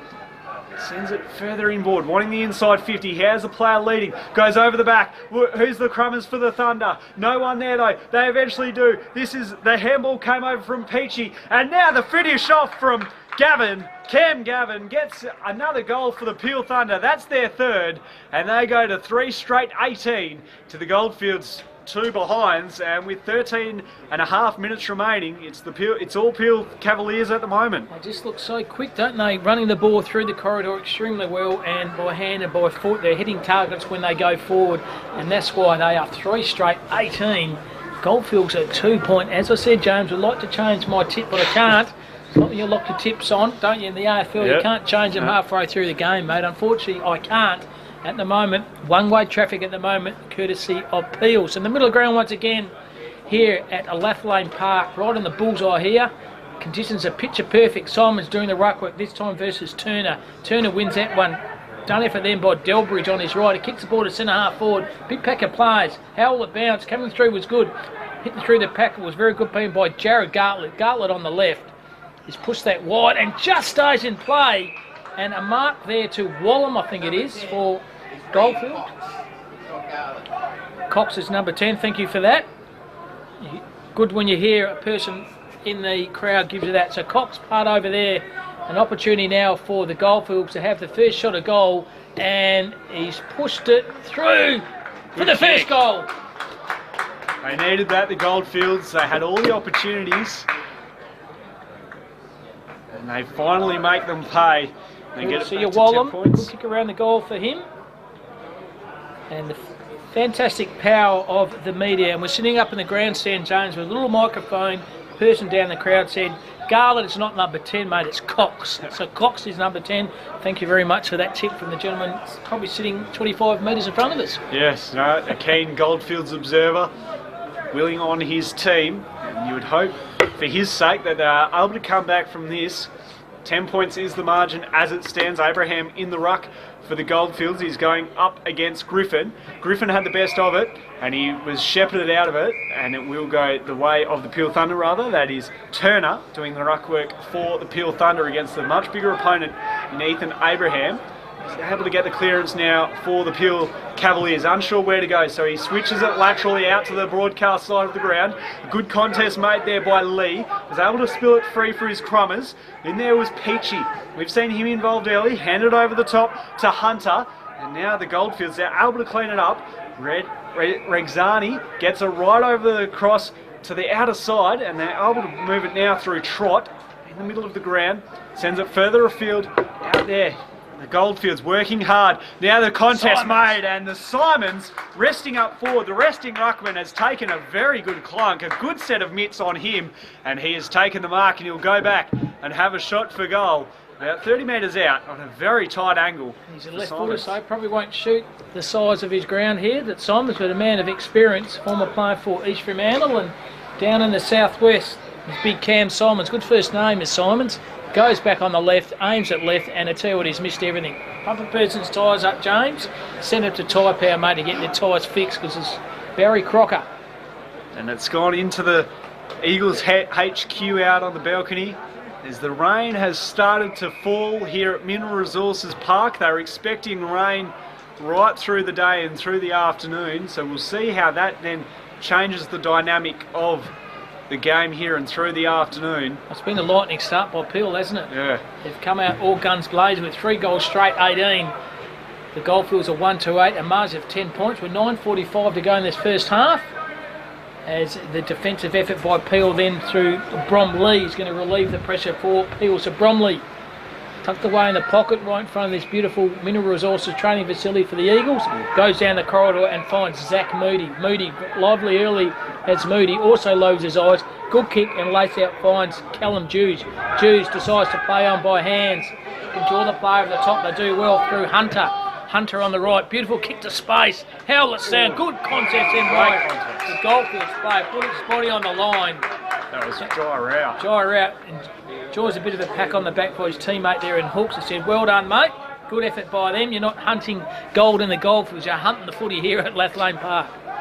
Thrown back into play now by the boundary umpire. The two ruckmen go at it. Abraham the better piece of it, but Peel are able to prevail from the contest and get the ball moving forward through a few sets of hands. This is now Hunter, sends it to the hot spot, hangs high in the air. Big contest of players, falls out the back. Peel had the numbers, doesn't fall the right way though. Page got it over the top. They now go up the spine. Dangerous kick. One-on-one contest. It falls free for the Peel player there. Gets the kick forward. And now kicked around the body by Stone. And it is down to the left. A little too much hook on that one. And it is through for the minor score. So the first blimmer for the Peel Cavaliers. They go to 3-1-19. The Goldfields 1-8. We've got 8 minutes remaining. Probably had more time than he thought, didn't he, running for goal? So Goldfields can go down the line, and good mark then be taken by Abraham. He decides to play on by a chain of handballs, kicking the ball down the line, try to run the fast leading play there in Trot, and also Wallum. The umpire says, give the ball to me, and that is the boundary umpire, right in front of that Hungry Jacks plastered sign over the lighting tower here at Mineral Resources Park, which sees the Peel side 3-1-19, Goldfields are 1-8, and Mars 11 points. Umpire's going to throw the ball in 50 metres out. How will it stand for the Goldfields? They need to peg a goal back here there, James, to get themselves back into this contest. They certainly do. This game could start to slip away, especially if the Peel side can continue to use their pace. They're a quick team. They're able to waltz it out of the centre clearances as Abraham gets the tap down, and it's locked up again. Ball not going anywhere, and the umpire says, give it back to me. We'll have another throw up on half forward for the Goldfields. At least one good thing, mate, the rain has stopped, which is good. Yes. So picturesque views here. The handball came across. Fewson fighting hard, he has it now, kicks it down the wing, up to half forward, no one home though, having to go out to meet it. There was Carter, he got it, the handball out to Hunter, he sends it back Beautiful inside kick. 50, a good kick out to the advantage of his forwards, it spills out the back, diving on the ball, tapped out of there by the Goldfields side. They're able to get it now through Low, raises his body, he sends it out to the centre wing out on the outer side, and it goes out of the field of play with Sambo. We will have a throw up. How's Right Ethan Amber? I thought he was doing World Championship Wrestling there. Just pulled that guy right across the boundary line, did Abraham. He gave him the don't argue. So boundary line throwing, scoreboard side of Mineral Resources Park. Peel are up by 11 points. Umpire throws in Abraham through brute strength. Handball rove off his own player there. Was that player there, Moody on the right. Moody to space. Good kick, lays out. Finds his teammate over there in Brady Wem. Wem on the right. Beautiful kick. No one all by himself here. There's a player there in Kyle Peachy. So Peachy, kick and a half out from goal. He just kick it to the hot spot, does Peachy. Ball over the top, comes to the ground. What on with that Goldfields player can run the ball out. They do very well. And they bring the ball out here, can take a bit of a bounce. They do that, can draw the player over the top or kick down the line. They do the latter, try to find Trot, but the kick was pretty ordinary. Good tackle from behind though from the play there in the Goldfields. And the umpire says, give the ball to me. 5:44 to go in this quarter. Sees Peel 3-1-19. Goldfields are 1-2-8, a margin of 11 points. This game just hanging the balance at the moment in the first half. Over the top, a very good hit out there from Elliott. Umpire didn't see it that way. In fact, he gets a free kick after Abraham shepherded him out of it. Sends it into the hot spot now, leading forward, coming out at a very good mark taken there by the Peel forward. It was put to his advantage, and he finishes off the job, Fahy. And he has the chance now to kick on goal. He's about 40 odd metres out, a tough angle. We're right behind this kick though from Nathan Fahy from Pinjarra. Good kick taken to his advantage. He was against three players. He was able to take the chest mark. And he comes now on the 45-degree angle. Kicks it, looks good off the boot. He gets there straight over the goal umpire's hat. And that is the Peel's fourth goal of the day. They go to 4-1-25 to the Goldfields 1-2-8 with about 4.5 minutes remaining here in the first half. In the midfield, they're cut to ribbons, aren't they? Zach Moody's been very impressive, and Hunter and Brady Wem and Cam Gavin through the midfield, James. They are cutting the Goldfields to ribbons. And wouldn't you love that as a forward, leading out to the ball, and when it's silver service delivery like that, there is nothing you can do. And a very good finish there from Fahy. Yeah, good kick, wasn't it? Did not look like missing. Tell you what, the Goldfields got to pull something out of their backside at the moment because they're chasing tails at the moment. So middle of ground once again. Simons versus Turner. Simons wins that one easy. Tried to find his teammate there in Burge. He overran it. Socket off the ground and smother. Well done. The Goldfields go to the half forward flank. Ball comes to ground. How will it stand? Will stand okay. There's Trot. Defensive pressure by Lakay. And the umpire says, give the ball to me. So Berringer Lions throw in 3:50 to go in this first half. The Peel, that is, 4-1-25. Goldfields are 1-2-8, a margin of 17 points. The Cavaliers holding sway during the early stages. They have a handy lead heading into half-time. Can they build on it, or can the Goldfields get it back? They'll try to now through Delbridge rather, and it rolls away to the boundary line after a very good contest there from both sides. And it's locked up again, so deep in the forward pocket for the Goldfields. A chance to get another goal on the board, and an important one heading into half-time. No one from Peel contest. Tapped over the back. There was Kirby, and he's caught holding the ball. A very good tackle by his opposite number there in Forkston, and he'll get the free kick. And Peel with the chance to now switch the ball. A dangerous kick. Closing in late there was the Goldfields forward. They're able to get it now out on the outer side. Looking for his teammate there in Gavin. He manages to hold the mark. Goes further afield just under the scoreboard. They're out now through Wem. He's got options aplenty up forward. Little chiseling ball. A beautiful kick there. And the recipient of that kick is Carter. How good was it transition to play from one end of the ground to the other? It did not hit the ground. And just the run and carry from this Peel side, lace out, finds Jeffy Carter, and Carter inside the 50-metre mark here. Bit of an angle here, 45-degree angle is Carter. Leans back on this one. How will it go? Stuttering approach at goal is Carter, and it is an absolute beautiful goal. Great kick to Jeffy Carter, and it is one-way traffic here at the moment. It's an embarrassment for me because I tipped the Goldfields, the Peel side. That's a Cavaliers 5-1-31. The Goldfields are 1-2-8, a margin of 23 points. And that half-time siren can't come soon enough for the Goldfields Footy League at the moment. It is an absolute pantsing in favour of the Peel Thunder, the Peel Cavaliers rather. I'm covering them later on this afternoon, actually, the Thunder versus West Perth at Joondalup. That'll be a very good game out there. But here at the moment, tell you what, the Cavaliers, that's Peel, they are looking the goods at the moment, and well tipped by James, making me look like a goose.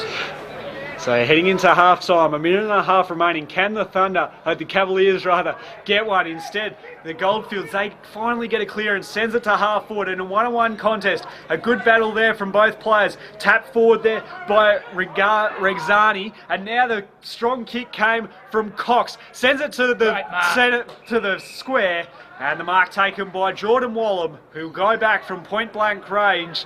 In fact, he's being brought around on an angle.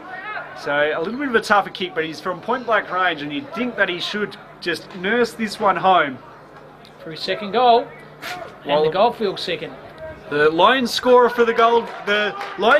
from the Goldfields so far, and he keeps that up, and he moves them to 2-2-14 to Peel 5-1-31.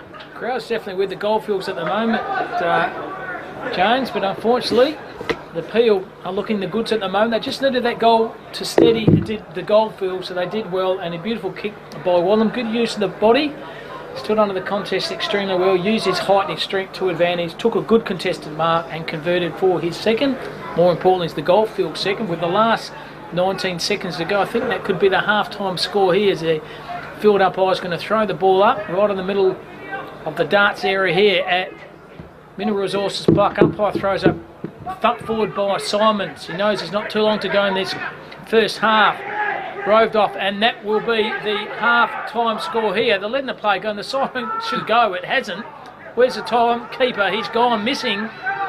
Still going is the time clock. It's 10 seconds over. And there it is, finally. He must have heard me here in the commentary box. I'm the timekeeper. Press that button, and he does. So, first half here, see Peel 5-1-31. Goldfields at 2-2-14. Major goal scorers for Peel. Cortino's kicked one. Wem, Gavin, Carter and Fay have all kicked a goal for Peel, and the lone Wolf McQuaid goal kicker is for the Goldfields, Wallam with 2 goals. So first half here, Peel Cavaliers are 5-1 and Goldfields are 2-2-14. Good first half by Peel there, James. It is. No, the Peel Cavaliers it was on right from the start, and they can slingshot that ball so quickly out of defence, and their midfield working very, very hard. Hunter has impressed me along with Zach Moody, and then up forward Peachy's done well, done some good things, and Faulkner as well.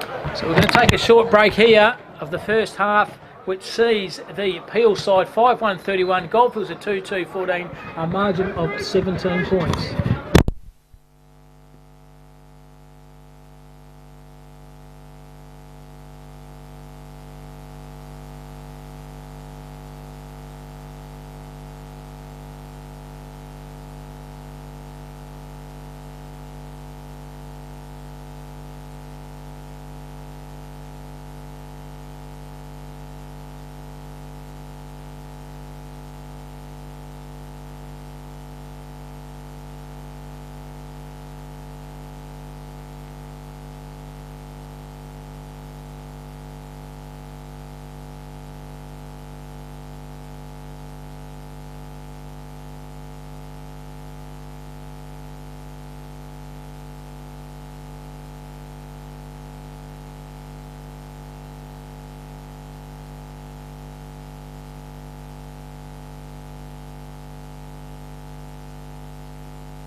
Welcome back. Half-time footy here at the Mineral Resources Park sees the Peel Cavaliers 5-1-31. Goldfields are 2-2-14. Calling the game is Cam Robbins and the up-and-coming Jamesy Gardner from the region up there in Geraldton. James, good first half by the Cavaliers. Yeah, and Goldfields aren't... Peel are playing very well, very good footy. They're playing fast, they're playing that slingshot game. The rebound 50s are enormous for them. But I don't mind the game that the Goldfields are playing. They've got some bigger bodies there. They're just unable to get their hands on the footy first, and that's where they're losing the game at the moment, is in the middle. So in the middle of the ground once again. See how this goes here. Doing the ruck work is Ryder Turner. Had a good first quarter by him. And this time doing the ruck work for the Goldfields. Looks like it's Brett Blair's been moved into the ruck. See how he goes, the blonde-headed Brett Blair. So the Goldfields will be kicking to the left of the screen, and the Cavaliers, that's Peel, to the right of the screen. Take it away, James. Here we go, back in the middle to start the second half. Here at Mineral Resources Park, good throw up as well. Both ruckmen, neither had a real piece of it. Scrapping down on the deck is Hunter, and it's locked up again, and we'll have another ball up right in the middle of Mineral Resources Park here at Lathlane. Thrown back up. Both ruckmen with a piece of it, then tapped down by Blair. Fighting hard both sides. They're able to get the release handball there, the Cavs, through Jews. Gets it over the top. Good smother there came from the Goldfields defenders. Flicked it out the back door. Now Ugle able to get it forward. Neither team able to get any real control here in these early stages. Cox with a long ball from 50, sends it high, sends it long. Does he get the right bounce? It's going to sit, and it's knocked through very deliberately by the Peel defender. Geez, he had a bit of nerves there, didn't he? Yeah. The Cavaliers defender, they didn't know what he was doing, so they have it now to the Cavaliers. Find Zach Moody has been sensational. Moody by the chain of hand. This is what they do well. Slingshot, run and carry, go straight down the corridor. And good mark, didn't, although it wasn't paid to County. So bottom of the pack now. Good tackle then by the Cavaliers player there in Jake Lally. And the umpire says, give the ball to me. Early stage of the second, still no change to the quarter time scores, which sees Cavaliers 5-1-31, the Goldfields are 2-3-15. Back, Goldfields with the early inside 50s. They get it moving forward. Birds tried the tap on. They tried the little one out the back door. Hunter got the kick away quickly out into space. They've got time now, the Cavaliers, to gather and control. They do that now, bringing it out the broadcast side, just in front of our commentary position for Dartfish. First on the scene was Fahy. Wasn't a great handball though, and the Goldfields are able to clean it up. Sambo kicks it further afield, floating along the boundary line was Dalala. They go further inboard with Hughes, and this is now in the hands of Peach, trying to control the ball, looking for an option, a very stagnant forward line. He's just going to have to kick it to the contest. A lot of players around here, and a very good mark taken by Cox, who has been one of the shining lights for the Goldfields so far in this game, and he now has the chance to get some reward for his effort. Like to see who his hairdresser is, Cox. I tell you what, he's got multicoloured hair, looks absolutely sensational. Well done by Cox. He's playing very, very well. Little dynamic half forward pocket player for the Goldfields. So here he is, Cox. Bit of an acute angle. Leans back on that. Gonna come around nicely, but just hits the point post for a minor score. Only good kick by Cox.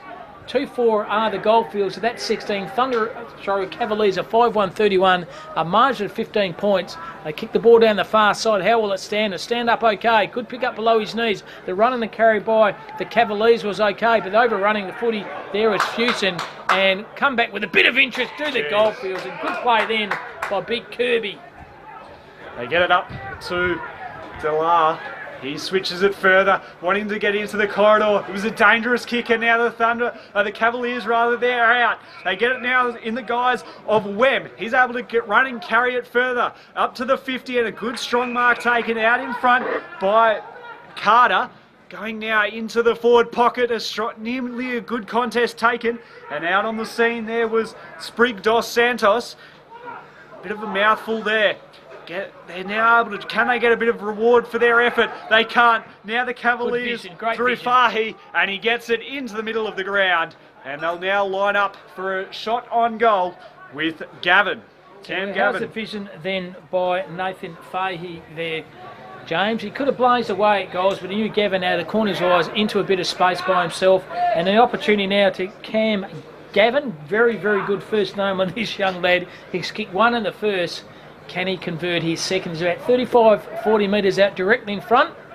Delivered it shot. The ball goes Gavin, leans back and goes straight over the goal. Umpire said for his second, but more importantly, the Cavaliers 6. They are 6-1, 37.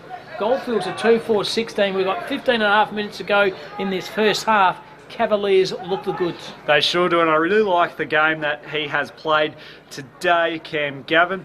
He's been on right from the start and one of the better players for the Peel Cavaliers and able to get his second on the board.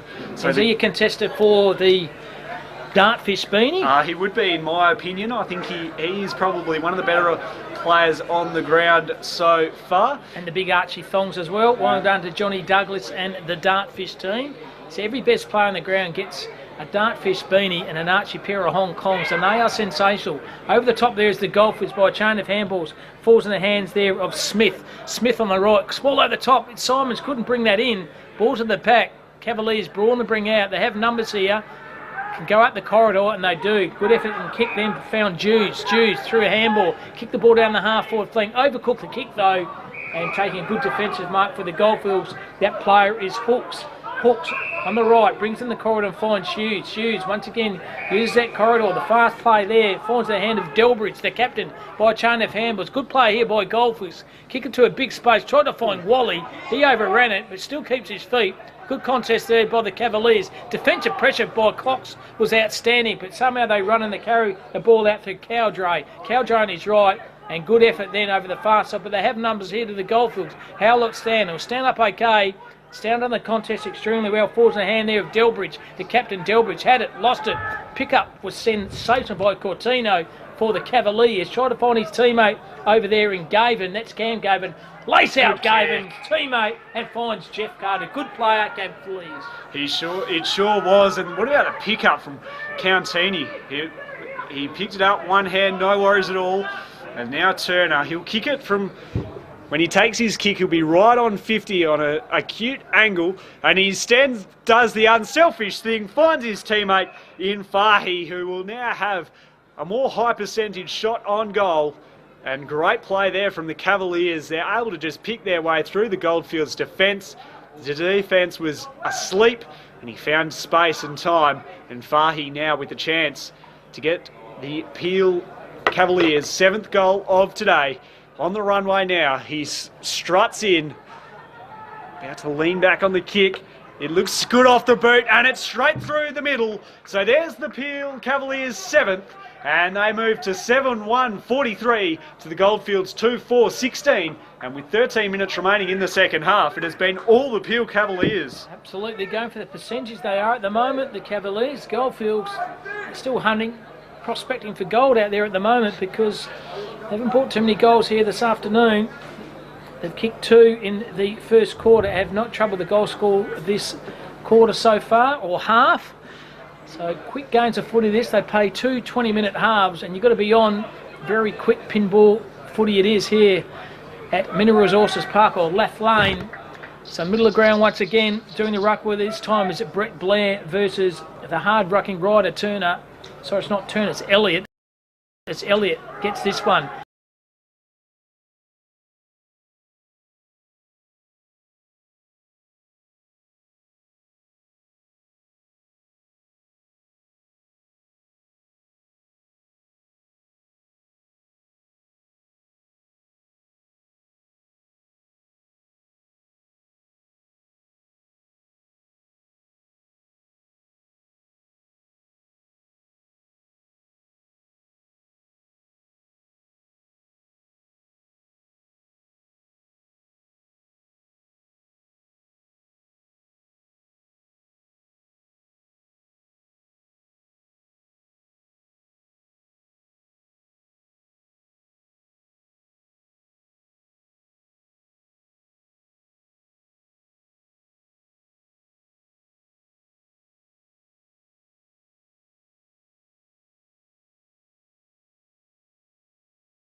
And we're just the broadcast side of the centre of the ground here in Lathlane, the home of the Demons and the Eagles.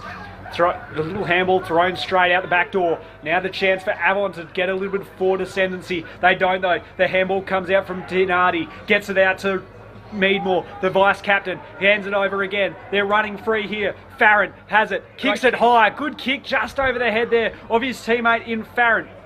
They're scrapping hard, trying to get an opportunity here, the Southwest. Avon defenders working hard, and he's caught holding the ball. And they will get a free kick and a shot on goal here, the Southwest. Good defensive pressure, and interesting story that Pat Farron. He was talking about him getting drafted last year. The boy from Bunbury went and played a couple of Colts games for the Swans. Didn't get drafted and didn't like going for Swans, and ended up coming back and playing very consistent footy for Bunbury. I think it's Trigwell. So Trigwell leaning back on this. And he's got it through for a goal. So back-to-back goal for Southwest. A fantastic goal kicked by Zachy Trigwell. And all of a sudden, the Southwest are looking very good. They are, after they conceded the first goal, excuse me, earlier on in the game. They've now got that back and they're out to a 6-point lead over the Avon, who are putting up a good fight. They just can't gain any real midfield ascendancy at the moment, the Avon. It's Paulie Rinder now doing the ruck work for the Southwest. He's relieved Tommy Wood. And the big guns are in there in Mitch Tanada and also Sean Crane, the captain's umpire, throws the ball up. Staying in the contest, Rovic Stringer was Tanada. Flicked it back. Crane has it through traffic. Chain of hand was good. The vision was even better by Brad Firmano. Over the far side, geez, dropping an easy mark over the top there was Taylor. Like that time again was Taylor Henry, can go back and relieve the pressure. Try to find his teammate there, and Stewart over around the footy. Pat Farron, very good below his knees. Try to find his teammate. They have the numbers here through once again Firmano. He's been lively early. Firmano, chain of handballs, turn the footy over, and Avon can resent, and they go back through Henry. So Henry in the middle of the ground, good effort by him. And they're out Avon, but turn the ball straight back over. Falls in the hand there of Tommy Gorta. So Gorta on the left. Big pack of players. How the run. Front and centre goal. This could be another one for the Southwest. He's pulled it left for a minor score. The play there was Sammy Lewis. So the Southwest, they are 2-1-13. Avon a 1-6. 13 minutes to go in the first half. A chance gone begging there for Sam Lewis and the Southwest team, looking for their third goal. Currently hold a 7-point buffer over the Avon Football Association. From the kick out, nothing really to go to here for the fullback. He sends it to a 1-on-1 contest, and a good contest as well. Southwest have the better of it with Ablett sending it out there, and now with a chance to make amends for it, Lewis, and he does that beautifully with a drop punch straight through the high diddle over the goal umpire's hat. And that is the third for the Southwest. They go to 3-1-19 to 1-6 for Avon. And with 12:30 remaining, Southwest, they have come to play. Certainly look good, don't they? The fleet-footed mosquito fleet of the Southwest in Sammy Lewis is a very, very good player from Augusta Margaret River. And he's definitely nailed that goal. And all of a sudden, Avon kicked the first goal within the first minute of the game there, Jones. But Southwest have gone bang, bang, bang, kick 3, and now they're up by 13 points. They are, and it's in the middle that they're doing their best work at the moment. Let's see in this centre clearance if the Avon Footy Association can get a little bit of ascendancy. Ball back in the middle. They win the hit out the Avon through Lee. He gets the clearance, hands it out the back to Mitchell. They flick it around through sets of hands, and now Rogers sends it high, sends it long. Looking for Lee. It falls short though. Spills the contest. They come out wider now, the Southwest.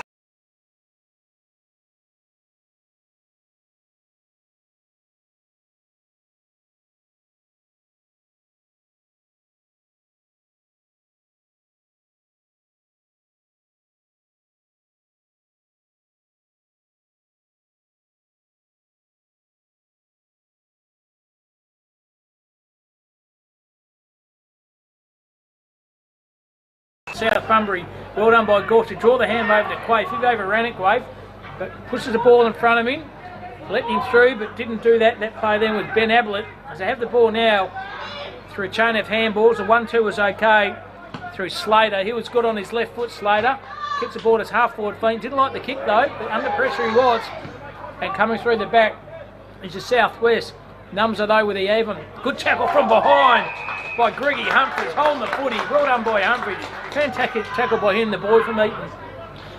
He sends it high and long into the hot spot. They have the fly. He doesn't quite get the sit that he was after. The spill from Henderson was good. Got their handball over to no one in particular though. Tucked up on the boundary line was Kinnymont. And that shows in that kick going out on the full. And it will be an Avon ball. So Avon have to get some ball going forward and some inside 50s, because at the moment it has lived in the southwest half of the ground. They're kicking to the right of Lathlane Park here, where the breeze is slightly favouring. So they kick the ball down to the Avon, down the line. Big pack of players here, bring the ball to the ground. Then it was a 1-2 by Gorta. Gorta on the right, chisel a handball, round the corner, Paddy Farron. How good is Farron?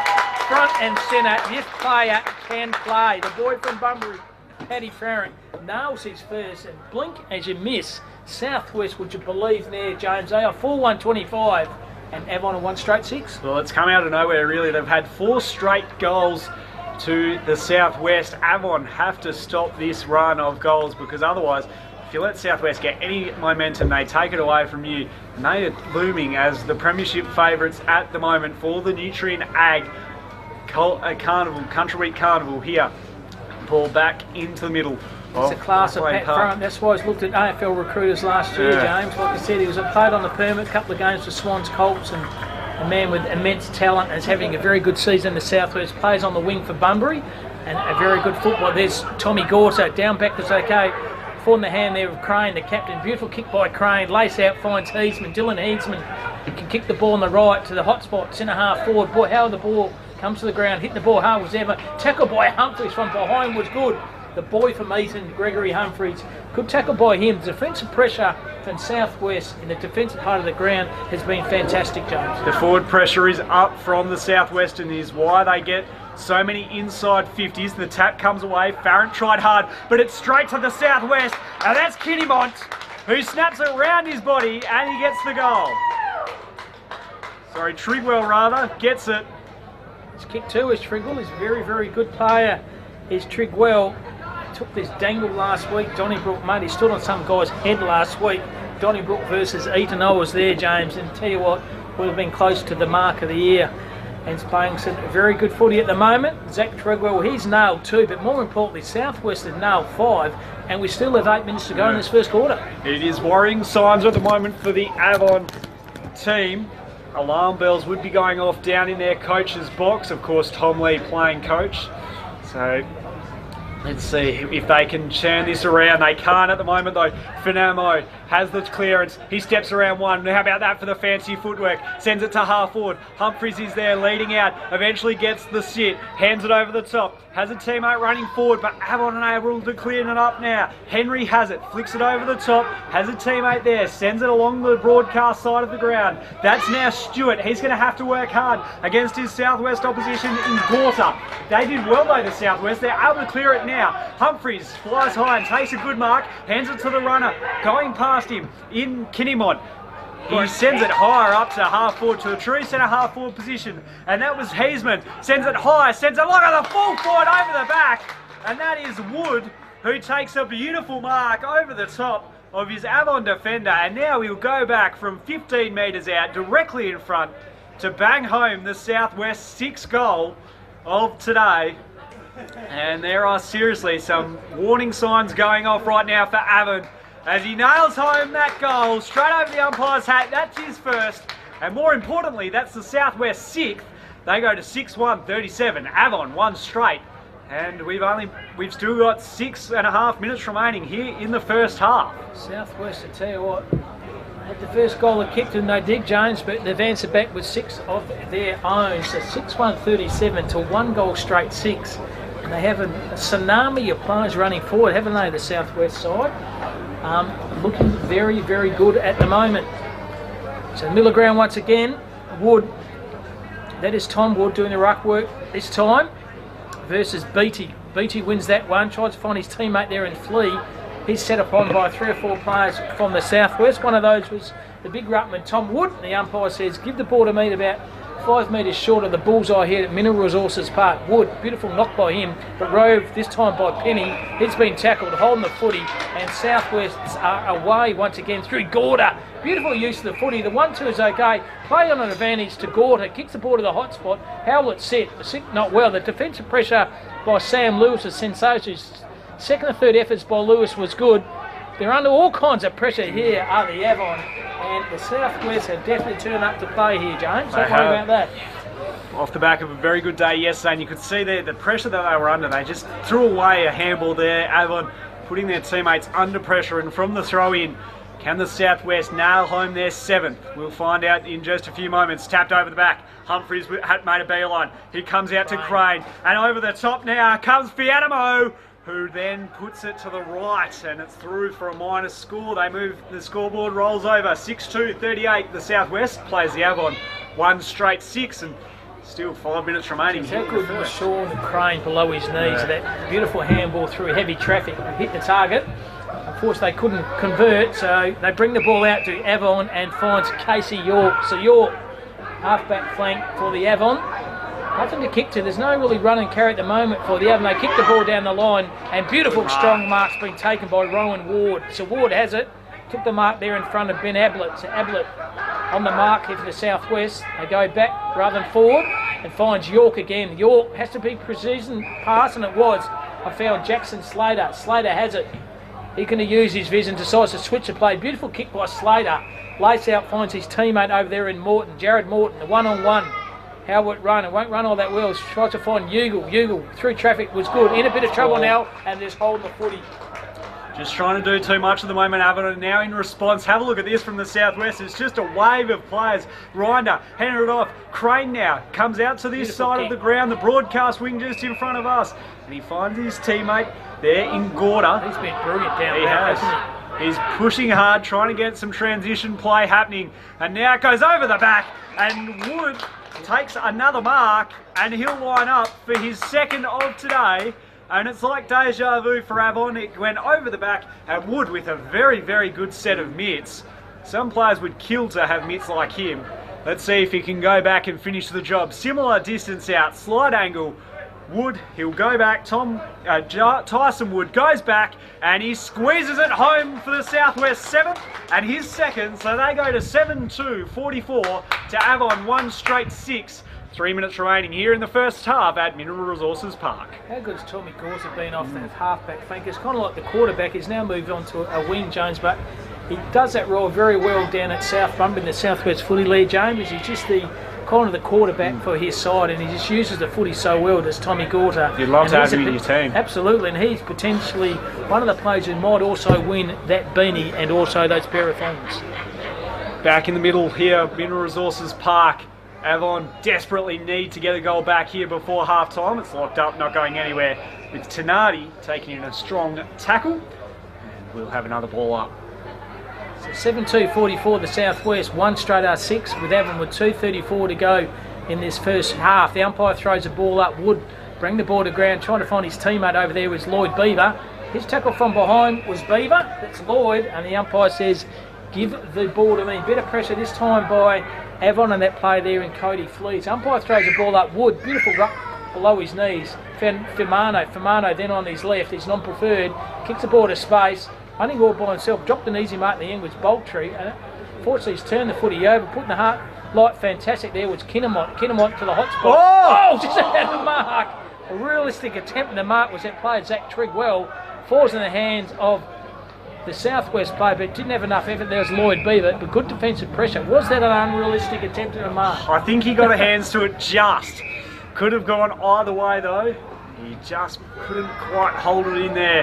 The ball comes out. Very good defensive pressure came from the Southwest. Flea was at the fall of the ball. Managed to burrow his way out of there. Tenardi now gives it off to his teammate there in Trigwell, who sends it forward, but back in defence. Avon working hard there through Boltby.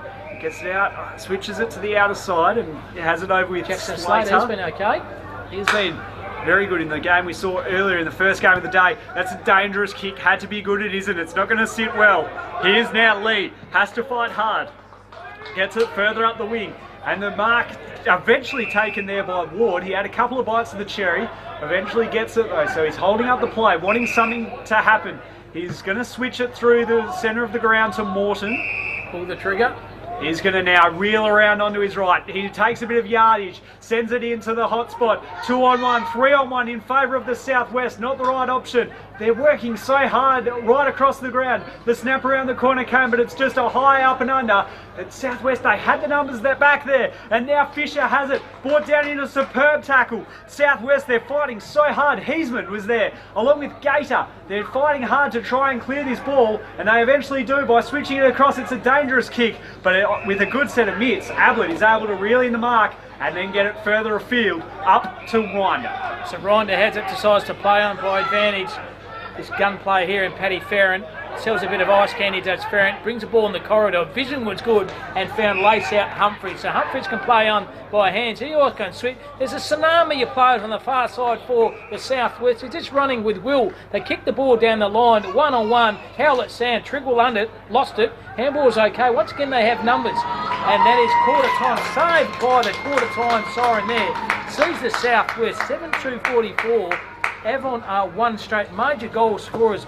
Firstly for the Southwest, 2 to Tyson Wood, 2 to Zach Tregwell, and single goal scorers to Sam Lewis, to Firmano, to Farrant, and single goal scorers the only way to Spencer Beattie for the Avon. But tell you what, Southwest, James, they have come to play here, don't worry about that. They certainly have. I thought after that first goal from Avon we could be in for a bit of a spectacle, but Southwest soon put pay to that, kicking 7 straight goals to take a very big lead at half time, leading by 38 points. So we're going to take a short break and come back for the second half of this clash between the Avon and Southwest. The Southwest, would you believe, they are up by 38 points.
Welcome back to Mineral Resources Park there, Jones, as both teams go in their respective position. I tell you what, it's been an absolute avalanche by the Southwest. 7-2 and a quarter, mate. Sensational. And in 20 minutes, 20 straight minutes is a big effort from the Southwest. But you could see at the ground here, they were just rushing forward and their Avon players just could not keep up with them. They had an avalanche of players going forward, wanting to get a piece of it. And they are working really, really hard at the moment, the Southwest. Certainly are. There's big Alan Crane there, assistant coach for the Southwest. My fellow quarter for Messiaen looks pretty happy down on the interchange bench. This young fella, Sean's going very well, but also on the wing, he's been sensational, has been Paddy Farrant and Tommy Gorter running off that half-back flank, James, who've been some very good players for the Southwest. Yeah, they've been key contributors to getting the ball forward for them in that rebound off the half-back line and playing that quarterback role. I really like the work that Gorter's done, coming off half-back, moving up onto the wing and then getting it forward for his team. So as players go onto the respective benches, and we're just about to start this second quarter. James Gardner and Cam Robbins doing the calling for you this morning. Thanks for your company. Streaming live.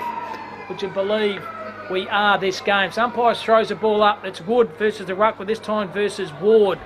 Ward wins it, flicked it out the ball there to Flea. Flea in his non-preferred, that's his left. Half-forward flank, trying to find his teammate over there in Beattie. He's overrun it, and the Southwest can mop up. There's a 3-on-1 on the far side. Shrugs the tackle, puts the afterburners, does Flea. Running the I think that's a mark there in the end. Good effort by young Lockie Stewart. So Stewart right on the 50-metre paint. He's got the breeze behind him. Decides to play on and finds his teammate over there in Casey York. So York on the left. Big pack of players. Tried to find that player over there in Tommy Lee. Numbers are with the Southwest though. And Dylan Patterson, I think, just ran over for a point. He did. Yep, just casual as you like. Just walked it over. So the first score of the second half goes to the Avon, and that ball being called back as Farrant was in the 15 metres that you're not allowed to be in, as Gorder comes out and takes a mark in the back pocket. Hold his own footy, I reckon. Yeah. Hold a very comfortable lead, the Southwest, and it's a lot of it is due to that man. He sends it out wide to the outer side. Big pack of players around this ball. Little toe poke came. Flea picked it up, and he's then wrapped up. And we will have a ball up. Yeah. We'll have a ball up out on the outer side. Boy from Bunbury. Just right of centre wing. See the Eagles on the far side doing some training over there. Interesting to see. So they have the ball now. And they move the forward to try to find Farrant. He lost it. But get the ball again. Watch him, Paddy Farrant, use his non-preferred. That's his left. Beautiful kick. Tried to find his teammate. He's overrun it. Kick around the corner was okay. Bit of pressure on Hayes.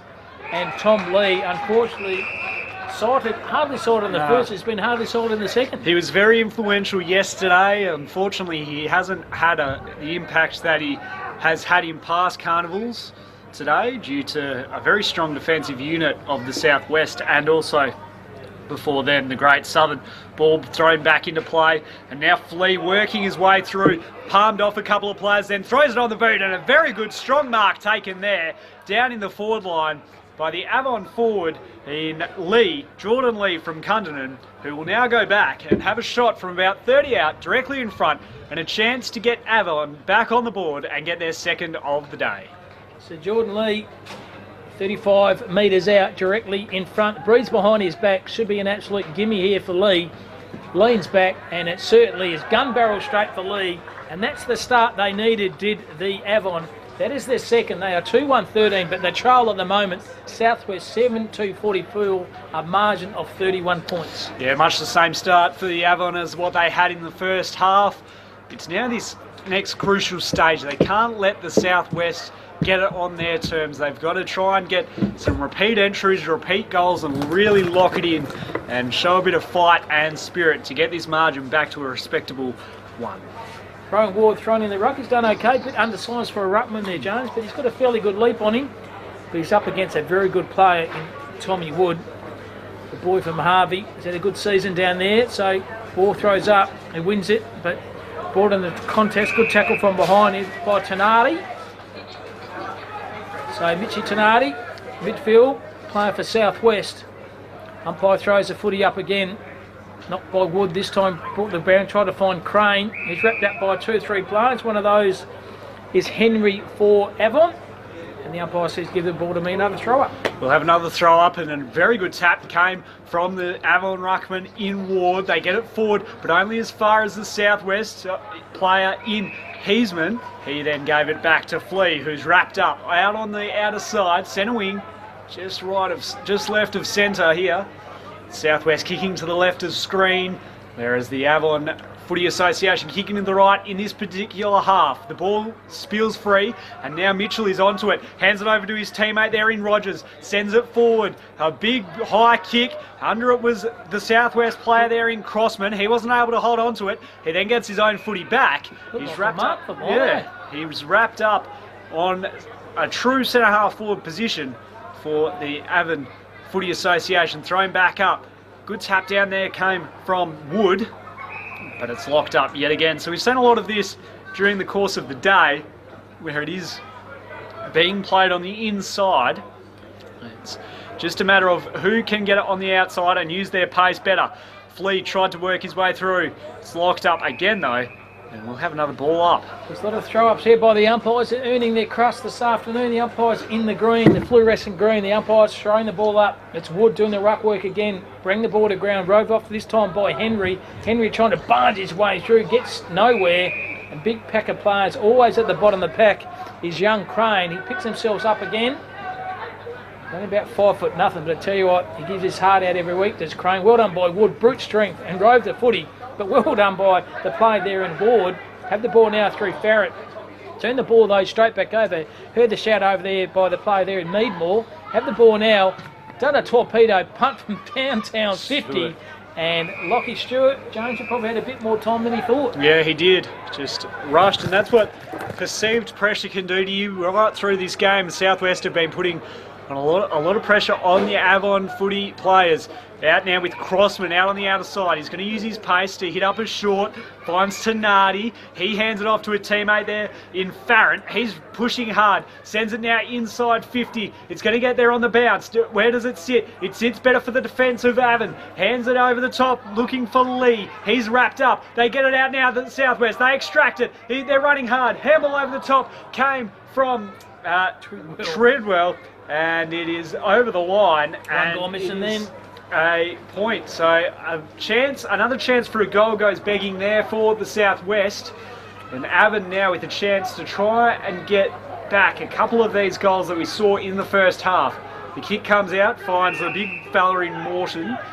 He hasn't been as influential in this game as what he was previously. Sends it to centre wing, a true centre wing position just in front of our broadcast position here for Dartfish. It falls to the ground. Stewart was there and working hard, whereas Ablett flicked it out to no one in particular. They're working hard. Meadmore got it going forward, and Crane is happy to set over the line. This umpire's going to throw the ball in. That's the boundary umpire. 13 minutes to go in this game. The Southwest are well in command. 7-3-45 to 2-1-13. A margin of 32 points. As the boundary umpire's going to throw this ball in. Ruck work over the top was effective. Tried to find the teammate for the Southwest over there in Meadmore. He's met very heavily by his opposition midfielder there in the Lachlan Gelmy. The umpire says, give the ball to me for another throw up.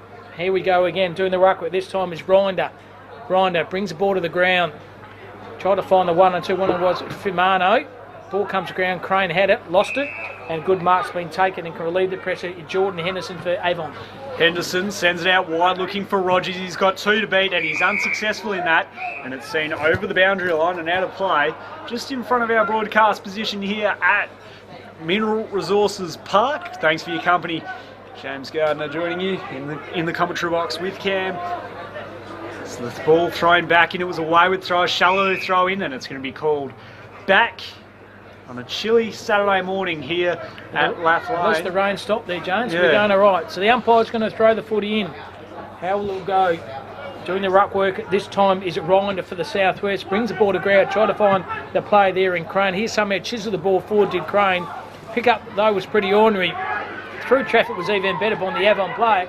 It's not on 15. The umpire's called play. I don't think that's 15 either. Big pack of players. Farrant, cool, calm, collective under pressure. Puts a tackle, and well done, Paddy Farrant. Outnumbered 2-on-1, but that player has class written all over his name. He sure does, and I bet the Swans are ruining the loss of him over the off-season. He looks like a very lively type and a very handy player as well.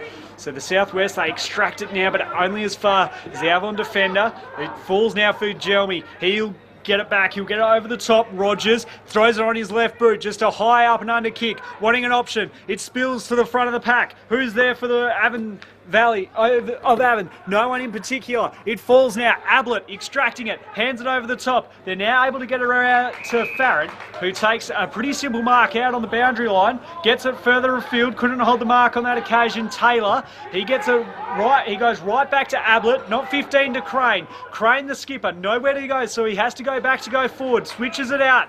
It's out with now Farrant, who went further afield, gets it to Lewis. He takes one bounce out on the outer wing, takes two. No one in particular to go to, so he has to just put it to the top of the 50. Fighting hard here, Avon. They're putting up a big fight, and they do well through Slater, who's able to get it out of the danger area, but only as far as the Southwest defenders. Farrant, he's able to get it now, going forward again, and it's good mark, intercept mark taken there by Henry. Henry decides to go forward for Avon. Good defensive pressure though by the Southwest player in Crossman. They have the numbers here to Avon. The left foot kick was okay. That was by Casey York. The spool was even better by the Southwest player. They can bring the ball up in the corridor. It comes off and good mark and finds Lloyd Beaver. So Beaver, far wing, he lowers his eyes. Good kick and lace out. Finds the 1-2 Trigwell. Trigwell once again onto Crane. They're playing good play here. Footy over the top here for Lewis. How will it bounce? Lewis deals a bit of ice candy, does the boy for Margaret River. Just won't have enough carry, and a good defensive mark been taken by Avon. They bring the ball down the line, and good mark then by Nick Rogers. So Rogers, half-back flank for the Avon. A still trail by 32 points with 9:27 to go in the first half. In the defensive 50, still they're able to get it out though to Penny, right on the defensive arc for Avon. Going shorter still. Still unable to get it out of this defensive half, but they're trying to control the ball here, which I like. They're taking a bit of possession off the Southwest and getting some themselves. Going further up, he was looking for his teammate there in Lee. Instead, though, over the top came Patterson. He sends it forward now for the Southwest. It falls for Ablett. Hands it over the top. Unable to get it to his teammate there in Taylor. He gets it back, though. Throws it on his boot to no one in particular. Humphries is there. How does it sit? It's not going to do too well for him. He's able to somehow get it up. Back though, flicks it over the top, tap back on, a lot of players around this ball. Avon fighting hard, unable to get the clear possession though. Both teams are scrapping this ball through, and they're able to now get it back, right back to Casey. Handballs it further afield to Slater, who's able to then get it out of the defensive 50, but it's all Southwest there outside the defensive 50, and they're going to have another entry, you would think, here, the Southwest. They do, and they find Sean Crane. So Crane has it now on that far defensive wing in front of the scoreboard, which sees the Southwest up by 32 with 8 minutes to go. So Crane kicks the ball on the right, goes to a hot spot, big packet plus, and Farrant marks. Umpire said play on. That's a mark 9 times out of 10. Surely the umpire, and now he's paid a kick because he knows it should have been a mark. So Pat Farrant, close to best on ground. Both him and Gorta on wings, both sides of the ground, James. They've been very good players for Southwest. And this player has got class, as I said, written all over his name, is Pat Farrant from the Bunbury Football Club. He certainly does, and he'll take this kick 15 metres out on a slight angle. But for a player of his class and calibre, should be no problems for him. For the Southwest's 8th goal in his struts now, Pat Farrant looks good off the boot, and it's through. So the Southwest have their 8th, and that's his second, as they go to 8-3, 51 to the Avon 2-1-13, and with 7 minutes remaining, things could get even uglier for the Avon. So Paddy Farrant turning 23 this year. Tell you what, Swan District see him play week by week in the Southwest for Bunbury Footy Club, James, and he can play. He's a very, very good player indeed. So 6 minutes ago in the second quarter, see the Southwest 8-3-51, Avon a 2-1-13, a margin of 38 points, and Southwest well in command. They sure are. Right from the start of the game, Avon have got the first goals of both halves, but they just haven't been able to capitalise on that, with the Southwest dominating from go to woe. They get it now. They'll have another clearance, flicking it through sets of hands. It's with Meadmore, the skipper. Gets it further up. Good spoil put in though by Slater. A little bit of basketball tricks. How about that? He bounced it to himself. He then gets it up. It was a little too wide for Stewart. And it rolls over and out, and we'll have a boundary throw in at half forward for the Avon. I think one of the better play there is Jackson Slater for Avon. Hasn't stopped trying all morning, and early game is a very good player as well. So here we are, half forward flank. They're kicking half out for goals for the Avon. They're still trailed by 38 points. A bounce umpire throws a footy in. Ball comes to ground, tackled by 3 or 4 players. One of those is Wood for the Southwest. Put his head over the footy then with Stewart for the Avon. And set upon by 3 or 4 players. The umpire says, give the ball to me. That's good. And umpire says, give the ball to me. So umpire's going to throw the footy up. Wood doing the ruck work, brings the ball to ground. Handball's okay. Fidmano, handball, well done. Look away, handball's good. Falls in the hand of Crane. Crane lowers his eyes. Good attack on the footy by Southwest. They have the ball now. They bring the ball to centre half forward. It's a mongrel kick off the boot. Howlett stand the handball. Heard the call from the outside was Tornado. So Tornado on his hands and knees. Stood on the cop one high, surely with the Southwest player was Bailey Taylor. And I tell you what, the umpire's given the hole in the ball. Well, OB. I think the umpire's reasoning would be that he did play slightly for that free kick. And that's your prior opportunity gone. Henderson just couldn't quite get a handle on that. Tanati again. This ball just pinballing around.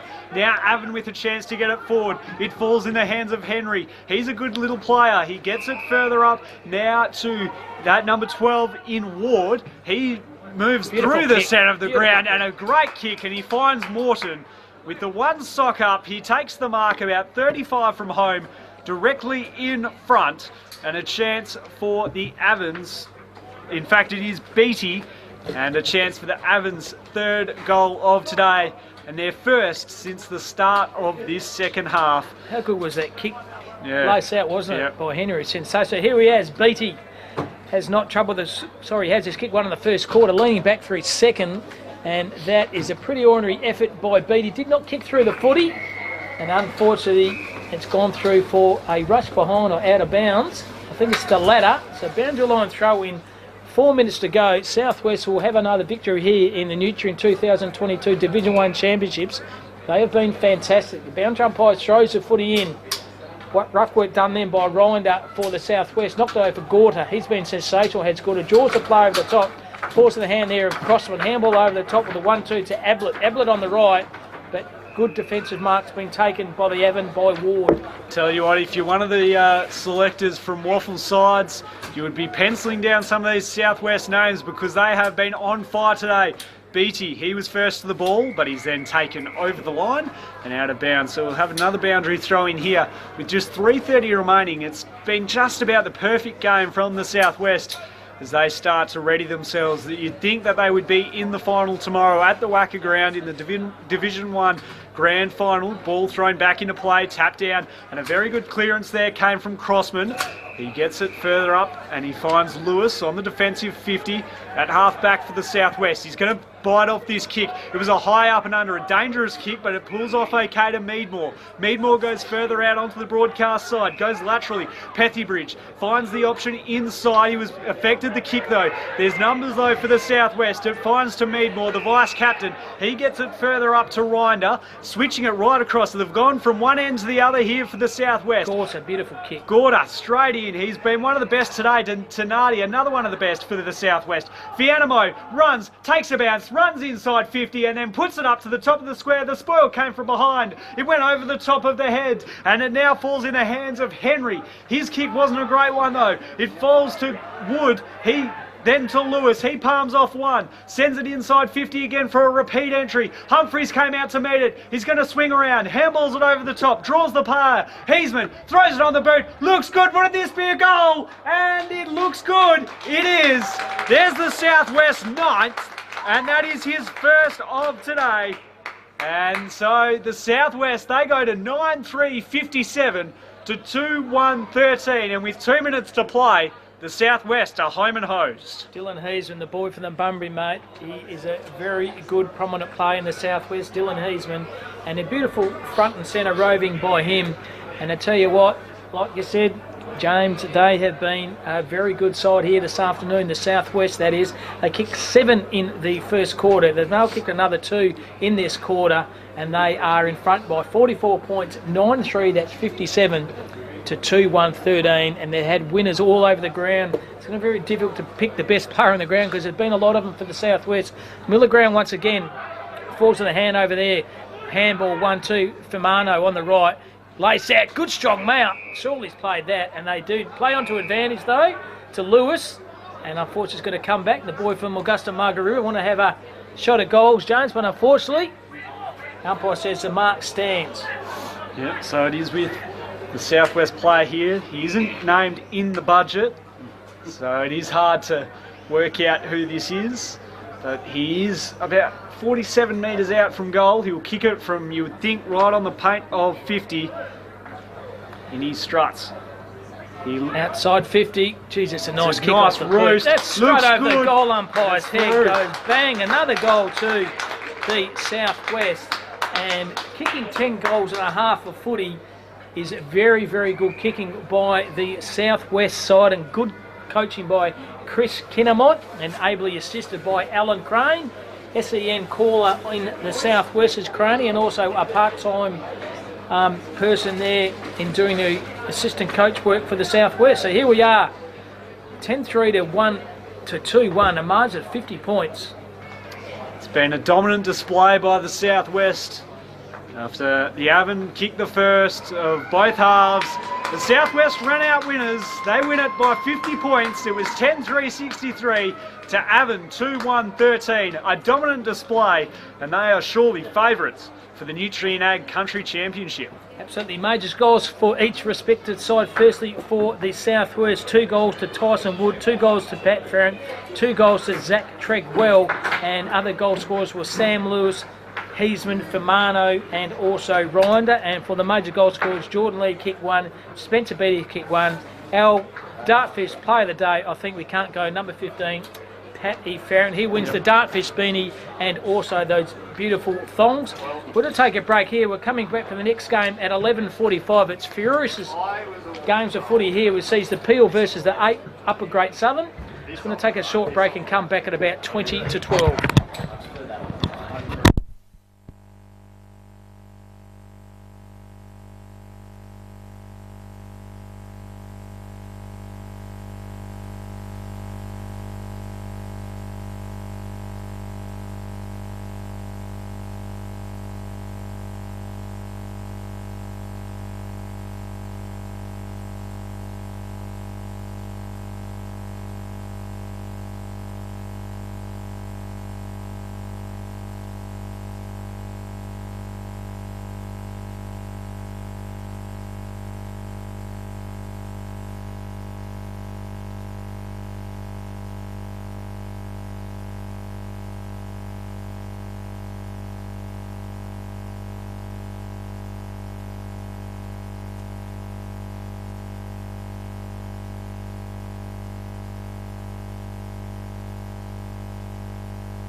Welcome back to Mineral Resources Park. It's an avalanche of waffle footy here, the Nutrients 2022 Country Championships. This game sees the Peel Cavaliers versus the Upper Great Southern. James Gardner and Cam Robbins doing the calling for you this afternoon. Streaming live we are, so tune in and have a look and see how we go. But Peel have won one, Upper Great Southern have won one, and James, you picked 3 from 3. I picked 2 from 3. You're one in front of me. Pressure's on for this game, but no, this should be a cracking game. I think these two are probably in line for that second spot in the final to join the Southwest, who would most certainly be in there heading into tomorrow. So it should be a belting game. Yeah, I think I'll probably lean towards the Peel Cavaliers. I think they were very quick and by hand and by foot. I think they'll be probably a little bit too slick for the Upper Great Southern side, so I'm going Peel Cavaliers by about 13 or 14 points. Yeah, I agree with you. I think it'll be a close game. I might just go 16. I'll go for me, just to be a bit different. But no, I think I'll go the safe bet with Peel. Beautiful. Both of us have picked Peel, and looking forward to this clash. And there's one more after this game sees the Goldfields versus the Southwest. That's at 12:45. So looking forward to that, but looking forward to this game, and shout out to Johnny and the crew at Dartfish, the fantastic sponsors of us with the beanies and the nice wind cheaters and also the thongs, mate, so Archie thongs. So we've had 3 best on grounds, the Archie beanies. Callum Garcia has won the first one. He's from the Upper Great Southern. Cam Gavin won it from Peel, number 17, and we gave Pat Farrett that for the Southwest. A very hotly thought about those Dartfish beanies, mate. Everyone loves them. I know if I was a player, I'd love to get my hands on one of them because they are stylish, and as are those Archie thongs. So just about to commence proceedings here. The Cavaliers versus the Upper Great Southern. As James said, probably the winner of this will fight off for the Division 1 Championships against the Southwest. So here we are. Take it away there, James. Here we go for the big clash. Upper Great Southern and the Peel Cavaliers. A good tap to start us off as well. It's locked up in the middle yet again, trying to bustle his way through his white, but it's going nowhere, and we will have a secondary throw up right in the middle of Mineral Resources Park here in Lathlain on a chilly winter's day here in Perth. The tap down came to Hunter. He was set upon immediately. Their handball came out there from Faulkner, going in the path now. A quick kick away. Can they make something happen here? And a very good mark out in front came from the Great Southern defender in Blevin. Blevin has it now, decides to switch the play on the fat side. That's the scoreboard wing. Big pack of plays, good contested mark over the top. They play onto advantage very, very quickly over the top there to that player over there in Gavin. Gavin over the top. Ball still running in the forward pocket here. How will it bounce? Will bounce out of bounds. So just gone under 1 minute. No score yet between the Peel Cavaliers and the Upper Great Southern. It's going to be a hotly contested game here. Both sides fighting it out for a spot in tomorrow's grand final at the Wacker in what will promise to be a cracking game. Throw in now deep in the forward pocket for the Cavaliers. The tap down came beautifully. The handball off from Gavin. Swing it on the boot from Norris up to the top of the square. Coming out to meet it was the Great Southern player there in Blevin. He's knocked it forward. There are a lot of players around this ball. The quick kick came from Gavin under a lot of pressure. A lot of contest around this ball. A lot of heat in the kitchen at the moment. A lot flicked out now, and they're able to try and clean it up now through Talon. He sends it high to half back, trying hard, trying to get it out the back. But Peel, they're holding up in defence, and they've wrapped it up the Great Southern player there, and we'll have a throw up on the outer side. We've played 2 minutes without a score here at Mineral Resources Park. So 14 doing the ruck work for Upper Great Southern versus Turner. Good contest there. Umpire says give the ball to me, held to me, no way getting out of that machine there. Good tackle then by Callum Garcia. Ball goes in, Catini wins that one. Try to find Garcia again. He got tackled from behind, but someone gets a handball onto it. Going through is Zach Moody. Zach Moody on the right, kicks the ball to half forward flank. Kept below his knee was Faye. He was very good.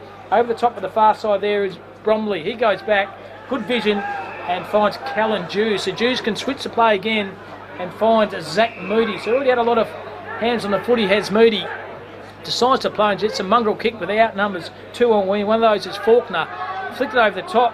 to that far side then Fahey. He decides to switch the play, and good vision, and the hard-running Zach Moody is at about 5 possessions in the last 3 minutes there, James, and no one's on him. He's a strong player. We saw him in that game earlier, and he is one of the key players. And how do you let them loose? The upper Great Southern defence fall asleep, and Moody is able to just hit up a very, very short kick to his teammate in Gavin, who is thanking his lucky stars right now. He was in the right spot at the right time and will get one of the easiest kicks he'll ever have. He's directly in front, about 30 metres out from goal, to get Peel the perfect start against the breeze that is blowing across the ground here at Lathlane Park. In he comes now. Gavin looks good off the boot, and it's through. Peel draw the first blood. They go to 1 straight 6.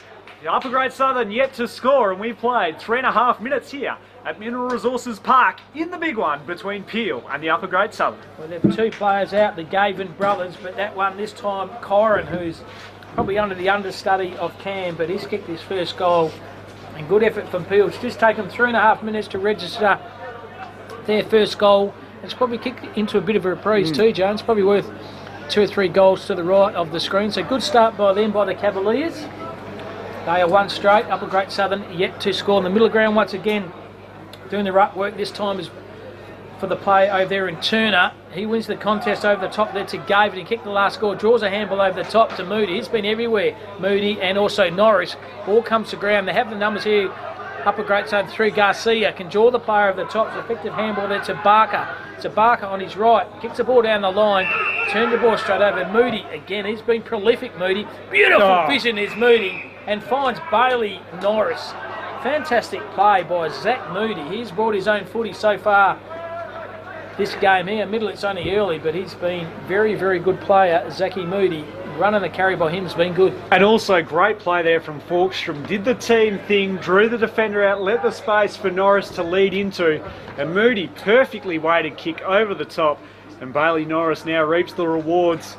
He comes in to give Peel a 2-goal head start over the Upper Great Southern. It's a good kick, it has the journey, and it is through, and Peel, they go to 2 straight 12. A fantastic kick there from Bailey Norris, the boy from Waroona, and they lead it by two straight kicks over the Upper Great Southern. We've played just over 5 minutes here at Mineral Resources Park. What a fantastic kick, wasn't it? Into the breeze from outside 50. He's only small in stature, Bailey Norris, but kicking's all about timing, James, and the timing from his foot onto the footy there was absolutely sensational. That little arc around just to get the little bit of extra distance. The memento, yep. And it went straight through the middle, no problems at all. And Peel have a 2-goal buffer, and it's a very quick start from the Cavaliers. We've seen them build on these starts.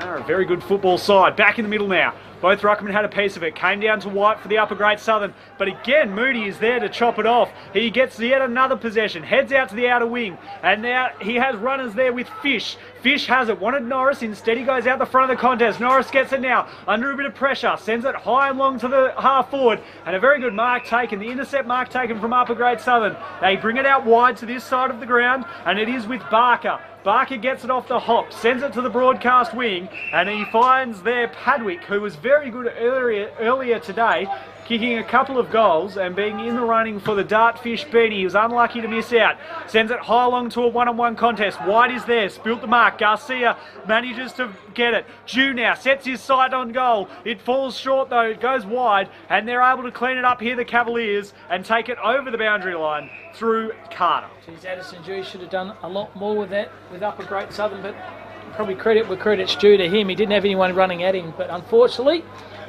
it's out of bounds with no score to register for Upper Great Southern. Just gone on, just under 7 minutes. Low scoring affair this one. The Cavaliers, that's Peel, 2 straight 12. Upper Great Southern yet to score. Bound umpire throws the ball in, comes to the ground. Once again, Moody threw it on his boot. Big pack of players. How will it stand? It stands okay. Starting the contest with Lakay. Over the top there to Coutinho. Draw the player over the top. Good effort. Finds another player there. There's just a running and carry then with Bailey Morris on the left. Kicks the ball to centre half forward. Try to find Cam Gavin. Gavin set upon second effort by a tackle. Was very, very effective. And the umpire says, give the ball to me. As the Breeze once again strengthened straight across the ground, fading to the right of the screen, which sees Peel, that's Cavaliers, 2 straight 12, Upper Great Southern yet to score. A fantastic effort from Peel against the Breeze to already have 2 goals. Countos sends it further up the field, a very short kick, and he finds his teammate there in Cam Gavin. Wanting an option, he finds it now. Good kick, just over the head though. An Upper Great Southern, can they finally mop it up and get a little bit of ball going their way? He'll certainly hope so, but his kick is smothered and it goes out of bounds, and we will have a boundary throw-in. Right on the 50-metre mark of the attacking goal scoring area for the Cavaliers, and they rotate their players 2 on and 2 off. The boundary umpire's going to throw the ball in, doing the ruck work, as this time is Fahey for the Cavaliers. Big pack of players still at centre half forward, probably forward 10 metres forward of the attacking goals there for the Cavaliers. Umpire throws the ball up, held at stand, or stands okay, falls in the hand of Garcia. He's tackled very heavily by the player. I think he got a push in the back, was the Cavaliers player. The umpire said he certainly did. And Coutinho will have this kick right on the 50-metre paint. So Coutinho, too far out for goals he is. Decides to kick the ball to the hot spot. Good kick and a fantastic mark. Didn't play it to Calvin. Surely that was a mark. Or the arm chop. From here it looked like a mark. I thought he held on to it just enough. Apparently not there for Gavin. Ball thrown back up, both ruckmen jostle. It was the Upper Great Southern who had the advantage through Fortini. They now can clear it out of the danger area, and that is some much needed respite for the defence of the Upper Great Southern, but it looks like it'll come straight back as there's a stoppage out on half forward for the Peel Cavaliers with a throw in halfway through this first half, and the Upper Great Southern have done well to weather the storm a little bit and keep it at just the 2 goals in favour of Peel in the battle for the spot in the grand final. Both ruckmen jostle, it goes over the top of them. Peel with all the open running. It falls now for Fahey. He wasn't quite there, not quick enough to take it over. And it goes out of bounds, and we'll have yet another boundary throw-in about 47 metres out from the Peel goal. Certainly earning their crust at the moment. Those boundary umpires there, James, are throwing their arms in at everything at the moment, the boundary umpires. So the umpire throws the ball up. Shallow thrown it is. Upper Great Southern 14, he gets his hand on the footy. Handball over the top, good tackle from his second out. Should be holding the ball, and it is rewarded in the tackle. Was that play over there in Callum Garcia. So Garcia, defensive part of the ground for him. He kicks on the fat side on the far wing. Try to find his teammate over there. That player over there in white. And the boundary umpire said, once again, give the ball to me. Tell you what, she's covered a lot of Ks, the boundary umpire. Might have a tracker on her back of her shirt. She's covered probably 10 or 11K so far. Definitely earning her money today. The throw in right on centre wing, out on the outer side.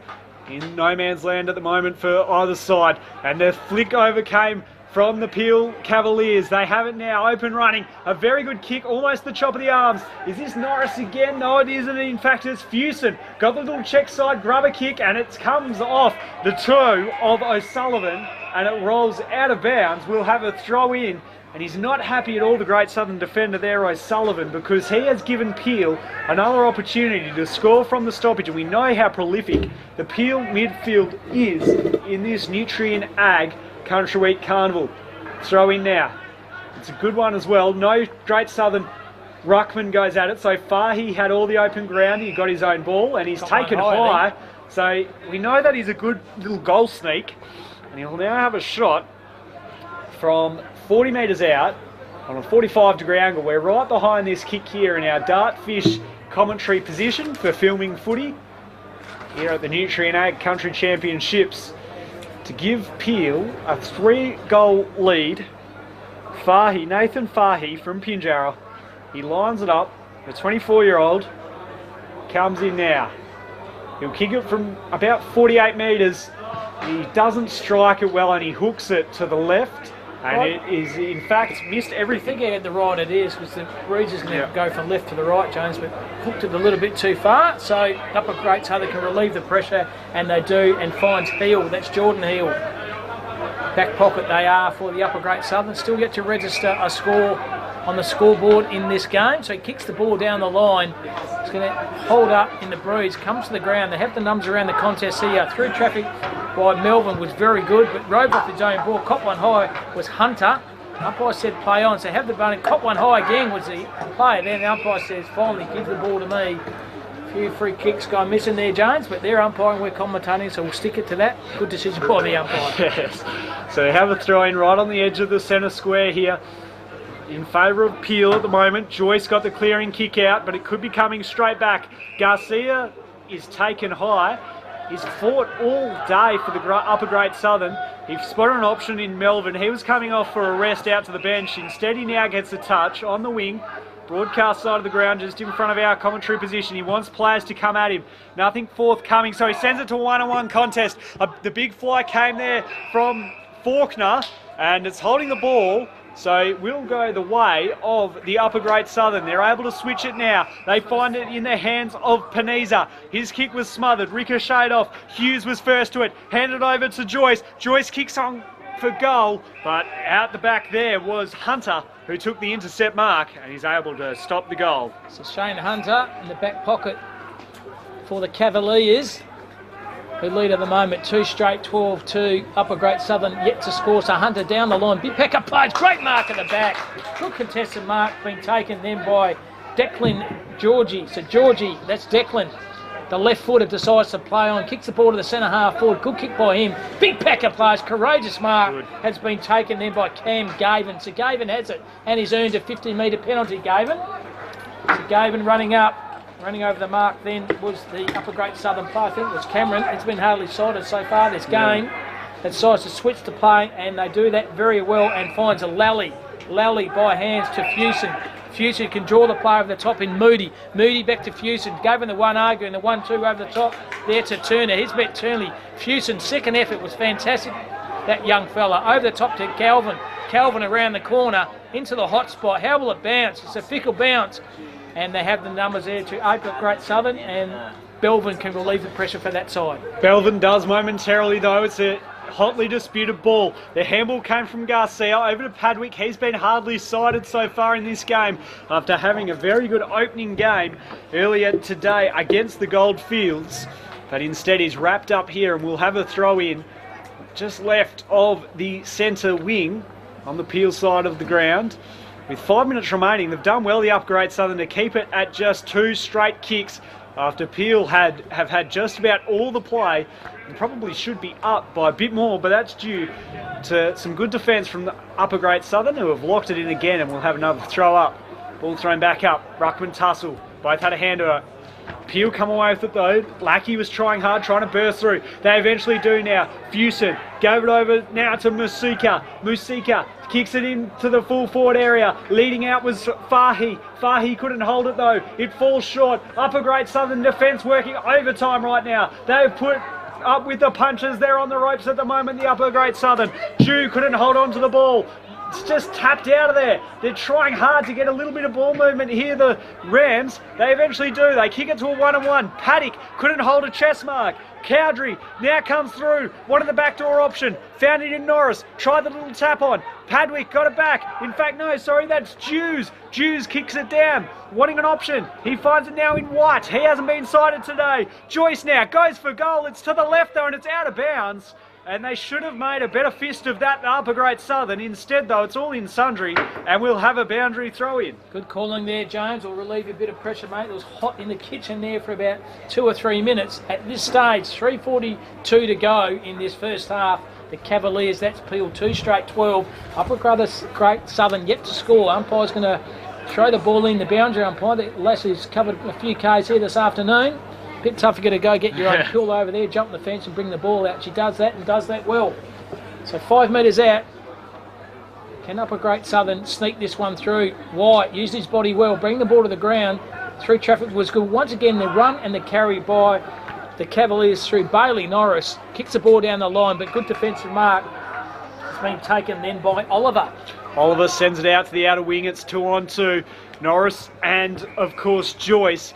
And they tussle, and it's a 0-0 draw as it goes out, over and out. So with 3 minutes remaining, if the Great Southern could suddenly just steal a goal here, it would make a game of things, and it would be against the run of play, with Peel having a lot of the early takings in this first half. It was just tapped out of there by McLennan. He got it going forward only as far as his teammate there in Padwick, and it's holding the ball, and he tried to take him on one too many times there, Paddock.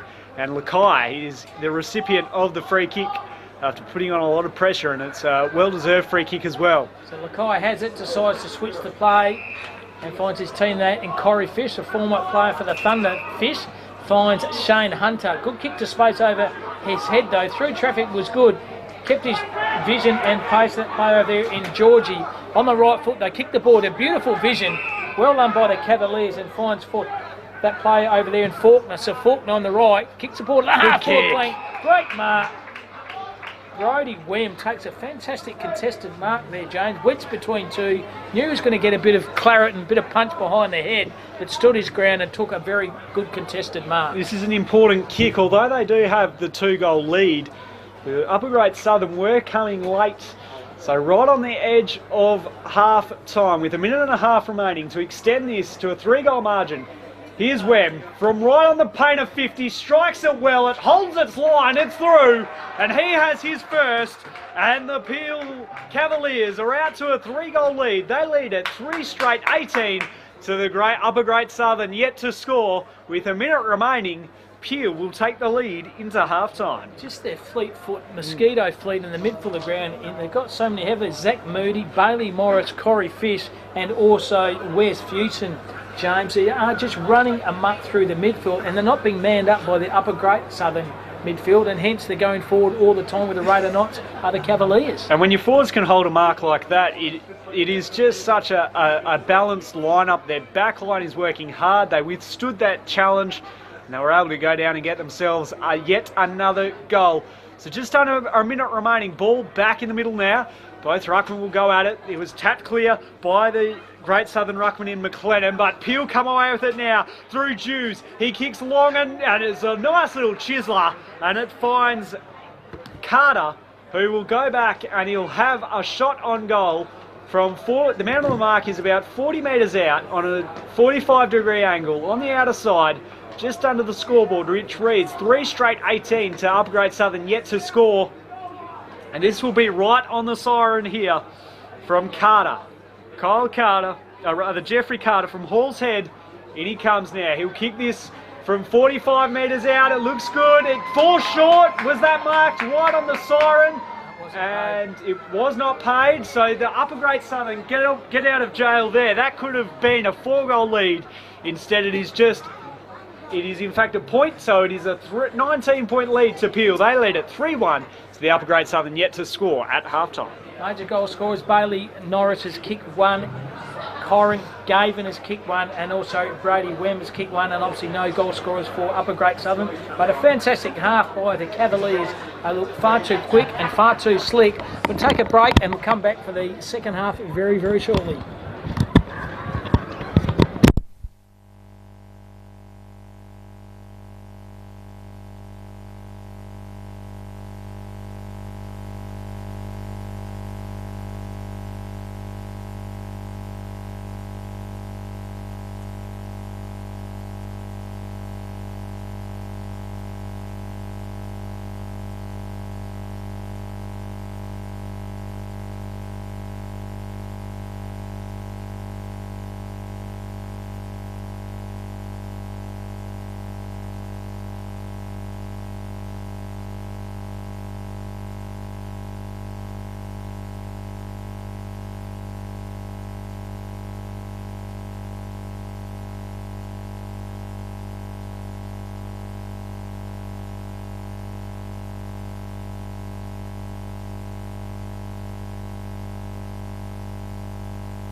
Welcome back to Mineral Resources Park, half-time of this clash between the Cavaliers. 3-1 they are.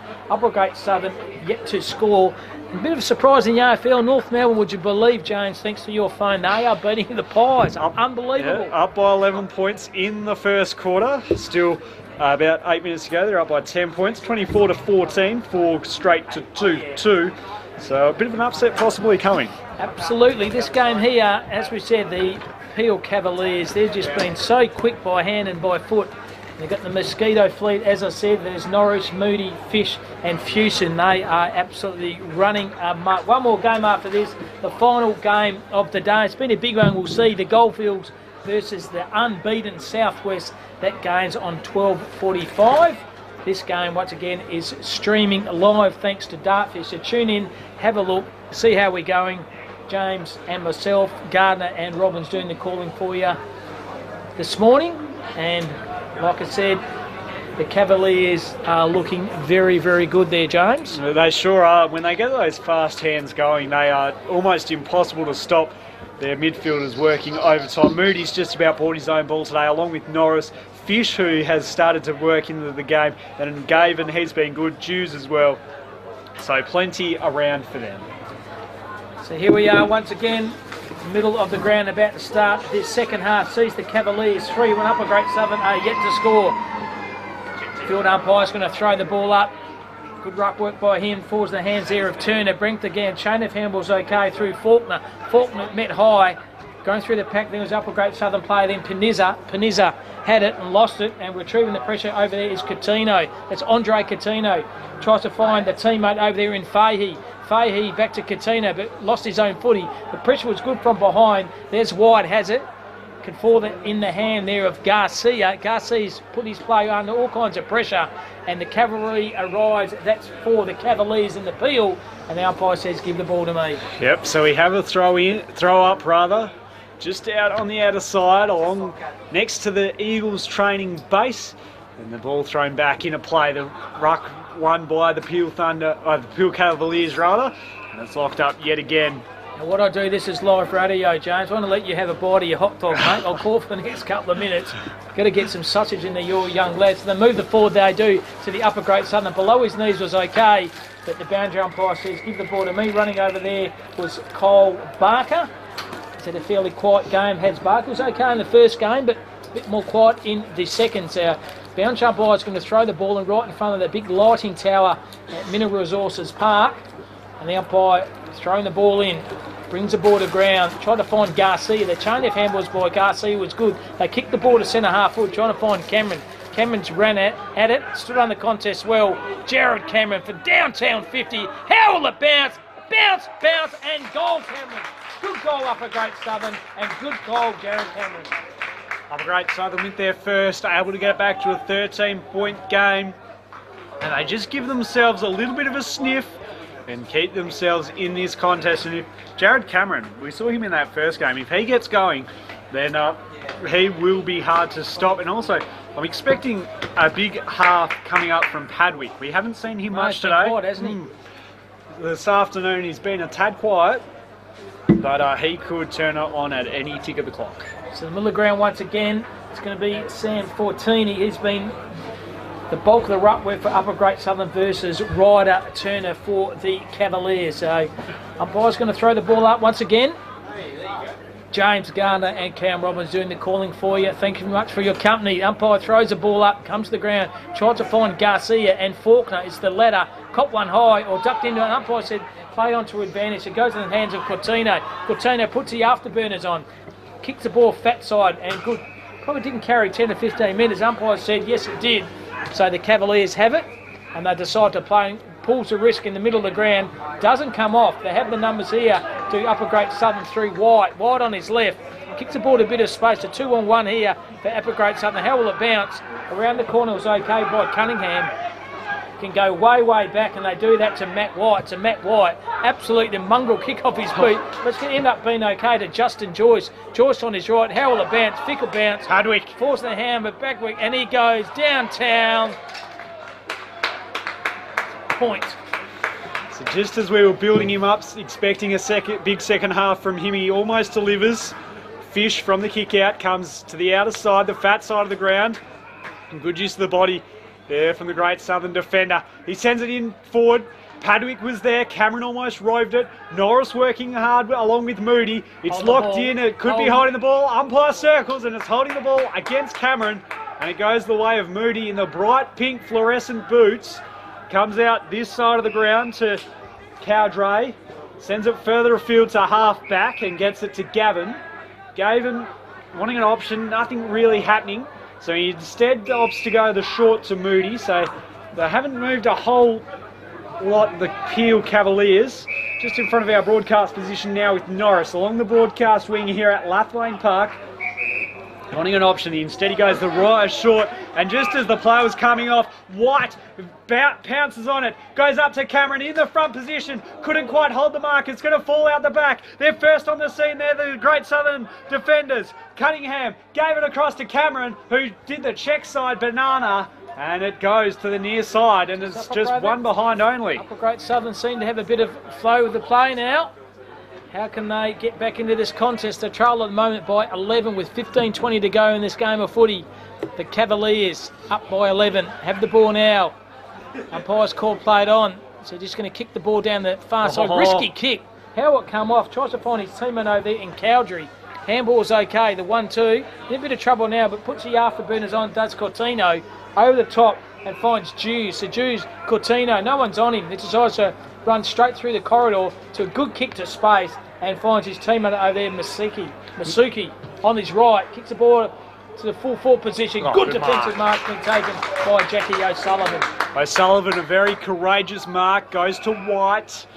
One of the senior members of this Upper Great Southern lineup, goes straight up the spine. And he finds his teammate there in Panizza. Panizza wanted to go to White again. Instead, he has to go further afield. They bring it right out to Soundness. He had to just the rush hack kick out. Almost a good mark taken, and it's a chop of the arms, and it will go the way of the Great Southern player in number 13, Lorena. Loreno sends it high, looking for Cameron or Padwika. It was with Cameron. His arms were chopped just at the last second. Play on, says the umpire. LeKay set it out wide, and Norris is now able to take it, to just control the tempo a little bit here, wanting to slow it down, the Cavaliers. Goes in short, switches it to the middle of the ground, and finds his teammate there in Cowdrey. Cowdrey, in the last couple of minutes, has had a couple of touches. LeKay also in that boat. Coutinho, he's been good. Yeah, he sure has. Running the pace by him, the second half has been sensational. So Coutinho decides to play on. He kicks the ball to half forward flank. Good kick and good contested mark being taken there by Cowdrey. Decides to play on down the line to a bit of space. Below his knees was okay, was Wim. Good tackle in the contest was Wim. Pass on to his team up for downside 50. How's this going to go? He's pushed it left, and that play over there was Kenny Hunter, the famous Carlton player and Claremont player Kenny Hunter. It's a Kenny Hunter for the Cavaliers. He's kicked a point, and they lead at the moment 3-2-20 to Upper Great Southern 1-2-8, a margin of 12 points. They would love a goal here, Upper Great Southern, just to keep themselves within touching distance, get it back to a goal. They're not going to, though, because Hunter's got it again. Little spin move. How about that, the 1-2? And now he gives it up to Faney, who will now line up for yet another Peel goal. And he is going to go for his first of the day. And he'll line it up from 30 metres out on a slight angle along the outer side. Missed that first goal in the first quarter, didn't he? Yeah, he did too. Hopefully with the breeze behind his back, he should more of a sniff here. Blowing across the ground, so we look to aim it to the left goal post. And Faye comes in, looks okay off the boot, but it goes the near side, aimed it too far to the left. They've had the opportunities so far this quarter, the Cavaliers, but they haven't converted on the scoreboard. Another minor score to them. 3-3 they are to 1-2-8. A margin of 13 points. They go up the corridor, goes Talon for Upper Great Southern. Big pack of players over the top. Garcia, good tackle him on Norris. Ball still in the play there by Norris. Well done by Garcia. Put his body on the line. Goes in the contest again. The 1-2. Handball's okay. Can draw the play at the top to Justin Joyce. Doesn't. Kicks the ball in all kinds of trouble. The 2-on-1. They have the numbers here through Moody. Handball's okay. Can running the carry down the far side and can use the player over the top. And they do that play there, Masika. Masika has it now.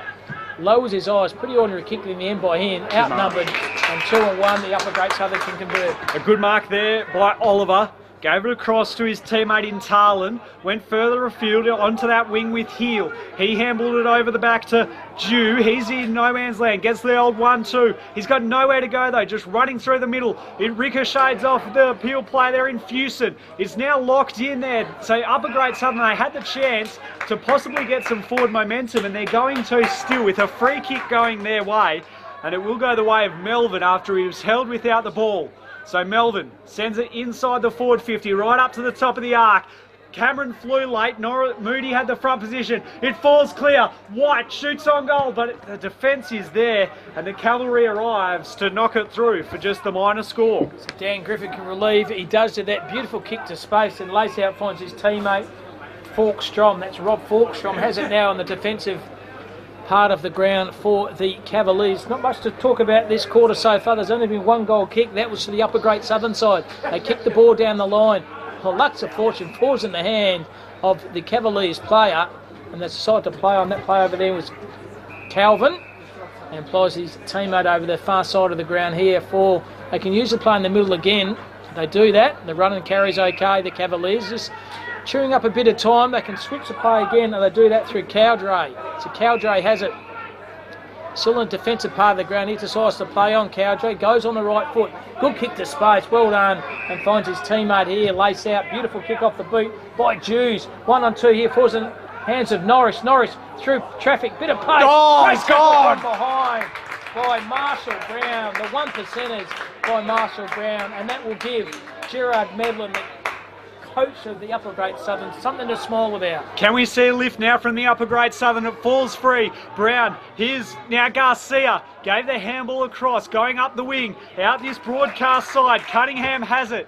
Well marked. He was under a lot of pressure there from the defender in Lally. So this game has just lifted a gear. It's exciting. We're halfway through the final half here in the big clash at Mineral Resources Park, and floating across beautifully was Lakai to take the intercept mark. He decides to go laterally inside. The handball off to Coutinho. Coutinho goes inside the forward line, and as easy as you like from the Peel Cavaliers. Tell you what, Coutinho, his second half has been blistering.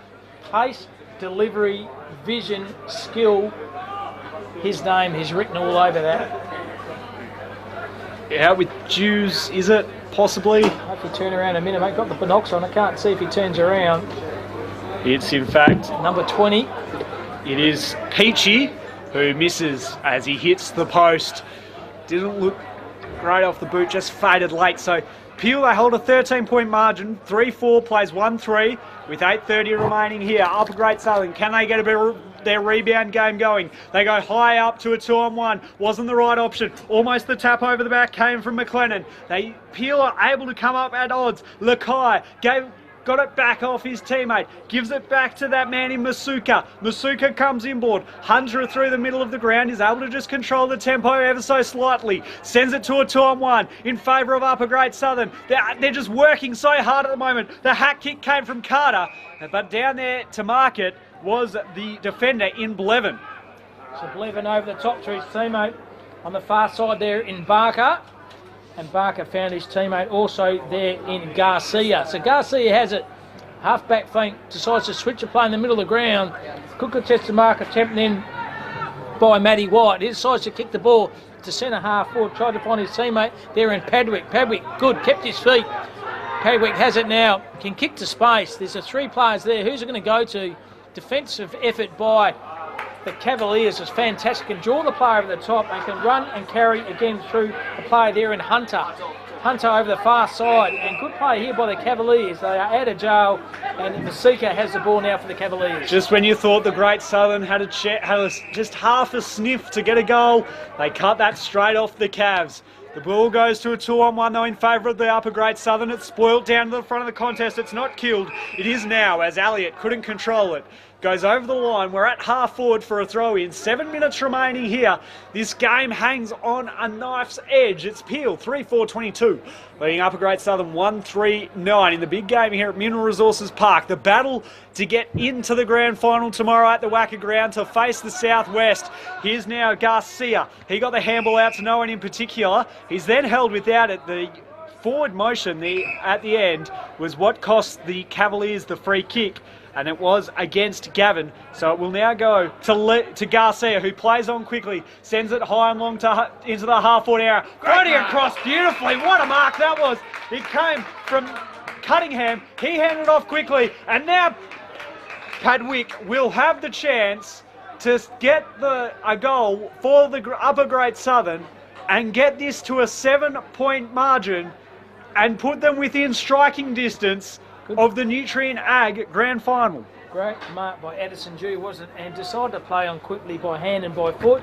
And Lace out finds this play here. Lloyd Padwick, very good in the first game, a bit quiet in this game, but Lloyd Padwick, about 45 metres out, directly in front. Padwick, how will it go? From outside 50, leans back, pushes it left and stays left. Should have done a lot more when that. Padwick's a minor score only, just when they needed a goal. Unfortunately, they have kicked a point, James. They are 1-4-10, trail the Cavaliers 3-4-22, a margin of 12 points, 5:33 to go in this game of footy. Padwick just leant back on that too much, and that's why he lost control of that kick. Cantino kicks it out into the pocket, so they're now wanting to chew a bit of time up. They have a 2-goal buffer at the moment, the Peel Cavaliers. Nothing really on offer. So he's going to have to just kick it down the line. A big contest forms. Players set themselves a great mark. He's plucked it out of nowhere there. It came from Carter. He then got the handball away. They're moving quickly, trying to get that rebound game going. It falls with Stone. Stone turns inside. He's got a one-on-one down in the goal square. A big tussle. He was held without it, and he infringed there on that occasion, Talon. And it will go the way of the Peel Cavaliers player, the forward, who did all the hard work and forced them to make that infringement. Brody Wem, I think it is, held off the footy, did Brody Wem. An opportunity now for him to convert another goal for the Cavaliers and put the final nail in Upper Great Southern's coffin, I would have thought. So here he is. To just about win the game and ice it for the Peel Cavaliers to give them a 3-goal lead. He didn't like it. He just stabbed at that one on that occasion, Wem. So they're out to a 13-point margin. 3-5, plays 1-4.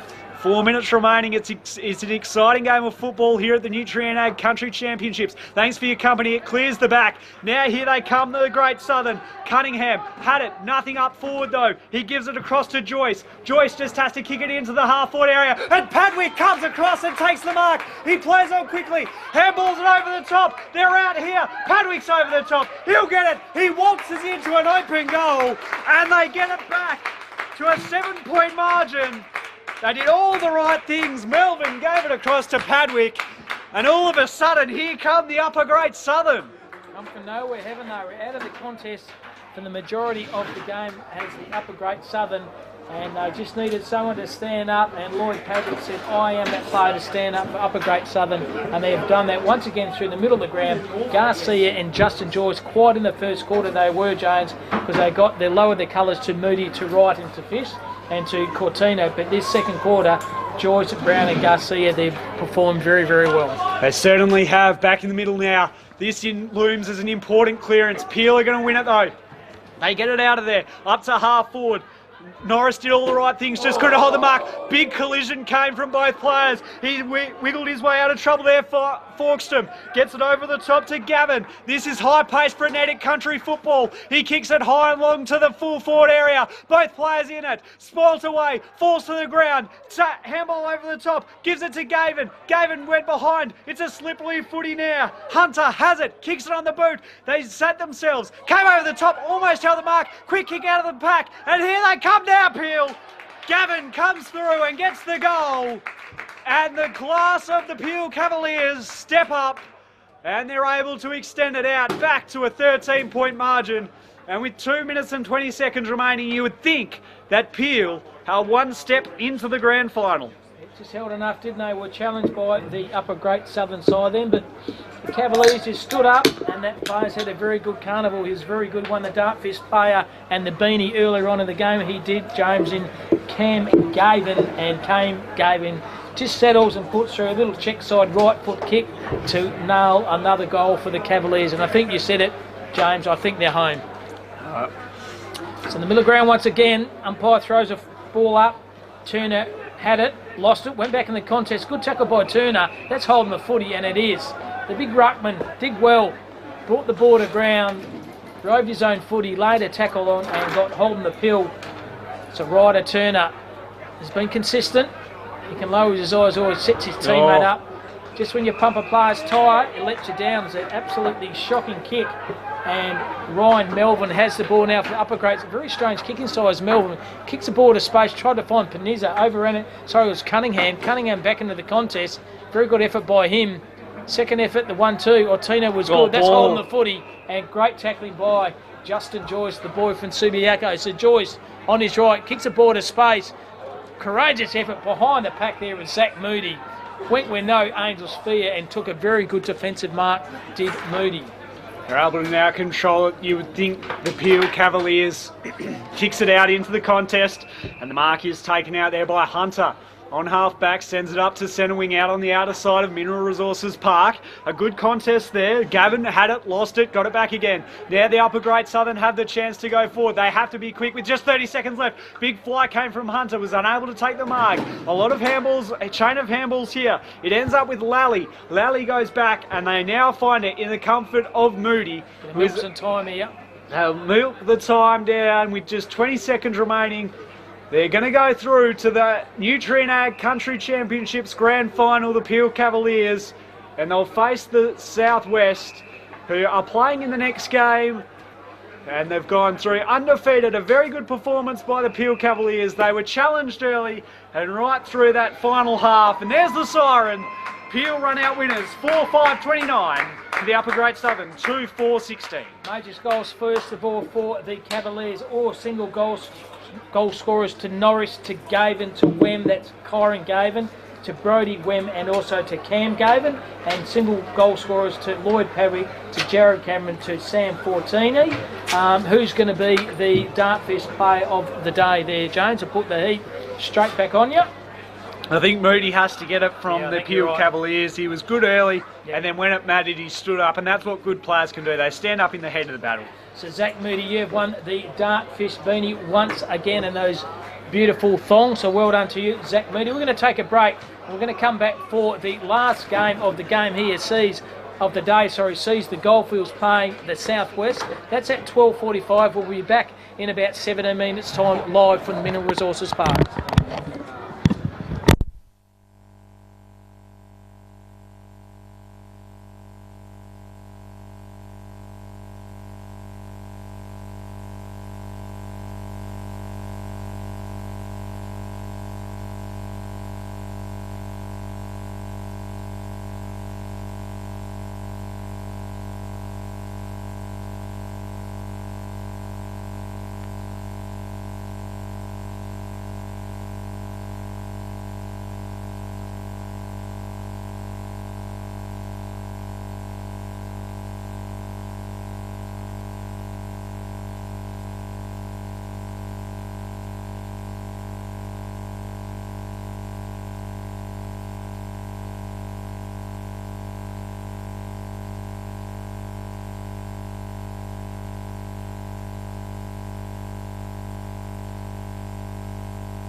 Welcome back to Mineral Resources Park, the last game of this fantastic game of this Nutrient 2022 Country Championship sees Goldfields versus Southwest. Once again, this game is screaming live. Tune in, have a look. This game here, Goldfields versus Southwest. Southwest has been the side all day. They've won every single game. Goldfields, unfortunately, James, have not won one yet. No, but they're a talented team. They're obviously a bigger side. I think they'll struggle though against the more nimble and quicker Southwest team. Absolutely. So calling the game once again is James Gardner, the lad from Geraldton, has a very bright future in the media, and his sidekick, Cam Robbins, mate, joining you once again. So looking forward, and thanks very much for the filming behind the scenes, and thanks very much for sponsoring all the players there in Dartfish and filming footy. It's fantastic that we can stream these games throughout WA, Australia and the world, James, so people in their loved ones who can't actually come up to Perth to see their kids play, they can sit back, have a frothy, a cup of tea and watch the game on the big screen. Exactly, and also it spreads country footy, obviously is very important in Australia and WA, and so for these players to have a bit of exposure and have people tune in, I know is very, very important. Absolutely. So Southwest, looking forward to them playing this game. A couple of big guns there. They have played very, very well. Keep your eye on number 15, Pat Farrant, won the last Dartfish play of the day. His brother goes all right too, Jane Farrant, number 24. Sean Crane, the captain, very consistent play by him. And also Tommy Gorsa and Tom Wood in the ruck. They are good players for Southwest, and I think the Southwest will be far too strong for this one, and I think let's win this game quite convincingly. Agreed. And can you make it another win for you, mate? You've got one over me. I'm hoping so. Take it away there, Jamesy Gardner. Here we go, the final game of this afternoon before the big clash of the waffle, and it's Southwest who will get the first clearance. They kick it out onto the outer side, down to the broadcast wing. It's the Goldfields though, fighting hard through Madden. He was unable to get it though. Nordal gave it across to Crane, the skipper. That's a long booming kick. The bounce goes over both their heads, and little Lewis now picks it up, and a little chiseler kick, and Humphreys comes out, and he says, "Thank you very much for that. I'm just going to go back and I'm going to slot myself a goal." How much is the pace on Sammy Lewis? A good mark by Jamie Farrant. That's, as I said, Paddy Farrant's brother, but Sam Lewis, the electric pace by him, and J. Ed Farrant, the understudy of his brother Pat, takes a very good low mark, and these guys kicked a lot of goals down the Southwest for Bunbury, and he is usually a reliable kick for goal is J. and Farrant. So Farrant, 40 metres out, directly in front, leans back on this, kicks under the footy. Is it going to have enough carry? It's not going to be enough. Oh! Mark over the top, the mark of the day. I tell you what, downtown, it could be Zachy Trigwell. And he takes our hanger every single week down south. And Zach Trigwell, have a gander at that mark. Oh my God. Zach Trigwell, the boy from Donnybrook, and he will no doubt be a highlight of this carnival, that mark. Most definitely, and I'm sure all the fans back at Donnybrook are very happy with how he just performed. 20-year-old from Donnybrook, so he looks like he's got a bright future. The lone wolf of the Donnybrook Dons representing their club here at the carnival for the Southwest Footy League. Of course, they are a very good top side down there, the Dons. They took a mark like that last week against Eton, but on the far side of the wing, he stood on a guy's head. He stood on 5 guys' head then, and taken the mark of the day, Zachy Trigwell, and a great start for the Southwest. It is. They go to 1 straight 6. Goldfields are yet to open their account. So Simons for the Goldfields umpires had a bit of a spill there. Good tackle from behind by Crane. Still in the contest is Crane. And Stacks on the middle, the umpire said, "Give to me," after falling over, and put themselves back in the contest as the umpire. Throws it back into place. Simons had a piece of it, as did the Southwest Ruckman. We're locked in again, and we will have another throw up. I think the Goldfields would like this though. Locked up, suits their contested style of play. The slap over the back came from Gorda. He gets it now. Southwest, look at the blistering pace that they have. Their hands off from Beaver. They bring it out wider still to the broadcast side with Taylor. Kicks it to the half-forward flank. And there is Nordal. He goes inside to a 3-on-1. Stood in the way there, the Goldfields player. Very courageous by him. Brought down in a crunching tackle from Farron, who we just saw kick that goal just before.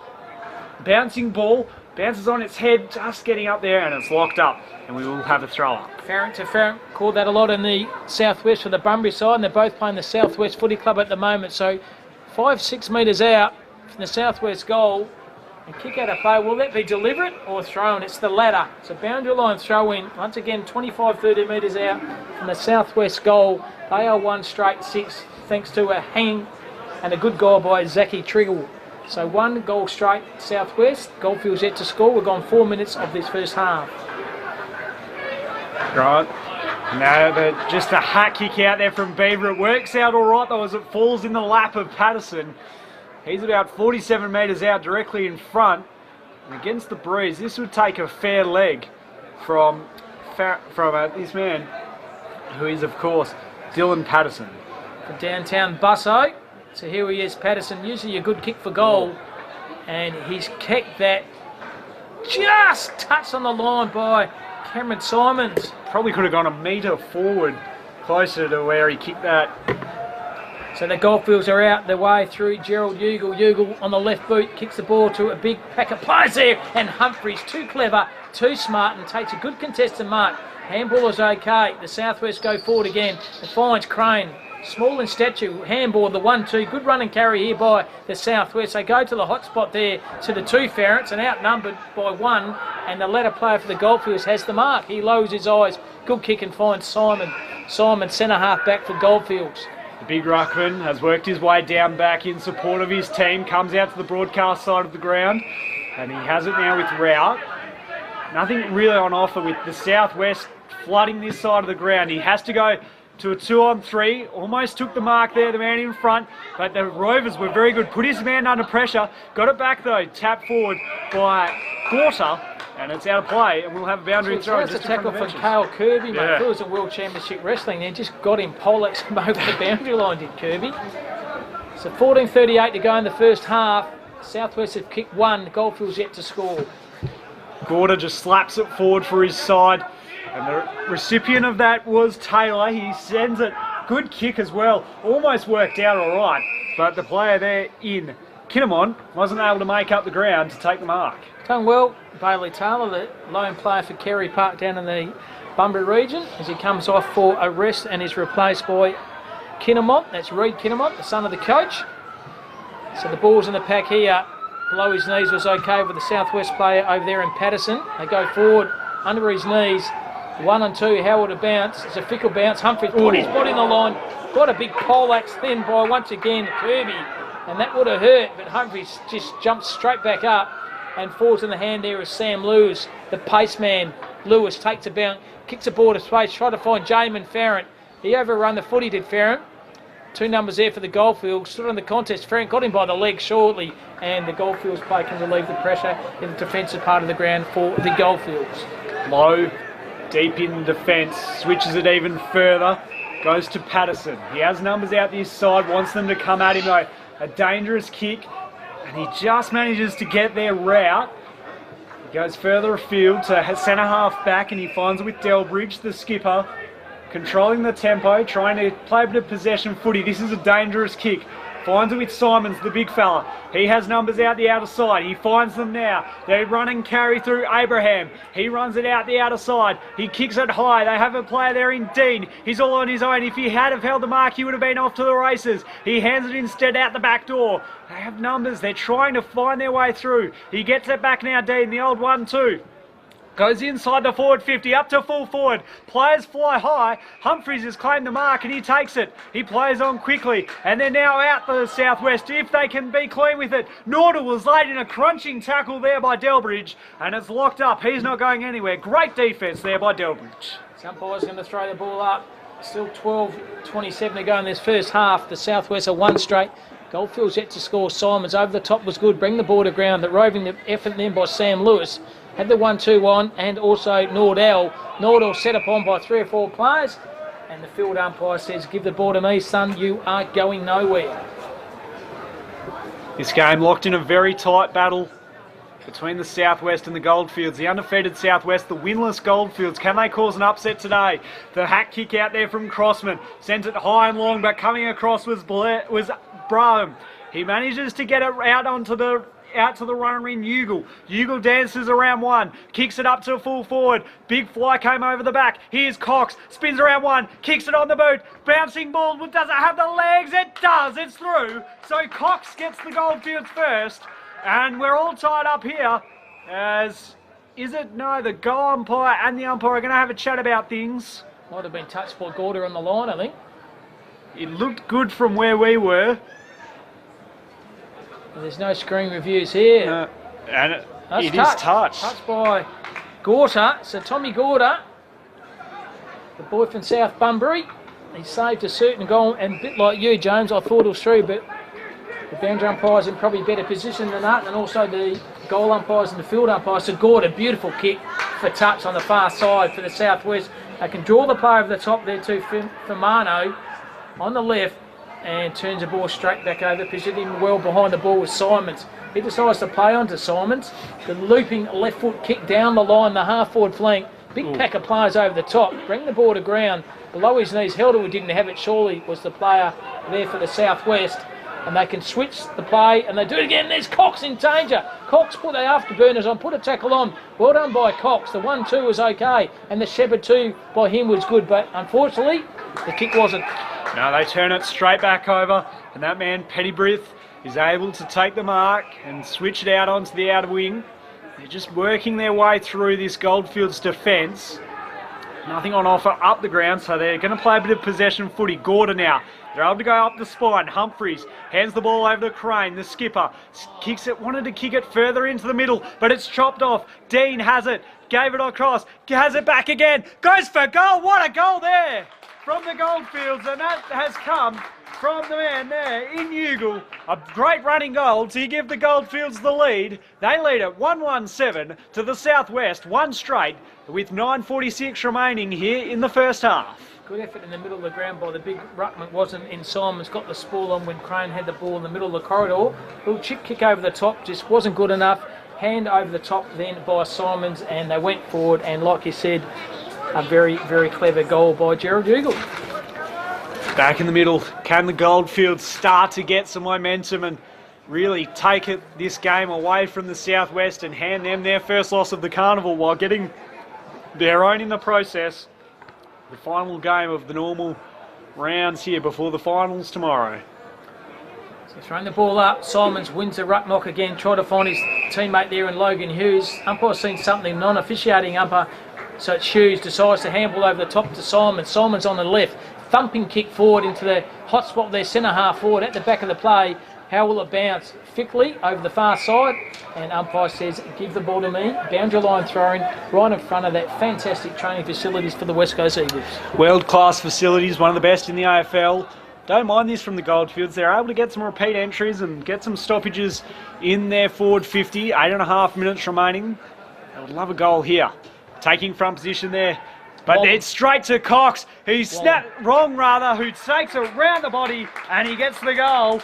And all of a sudden now, the Goldfields are out to a 7-point lead. They lead at 2-1-13, Southwest 1 straight 6. There's Jordan Wallam front and centre roving by him. That was fantastic. Kicked one of those in the first game, I think it did. Wallam, he kicked two, and that goal there was just beautiful roving, reading the play front and centre. It's a Southwest player, comes on in Tyson Wood. He's replaced by the big ruckman in Paul Rinder.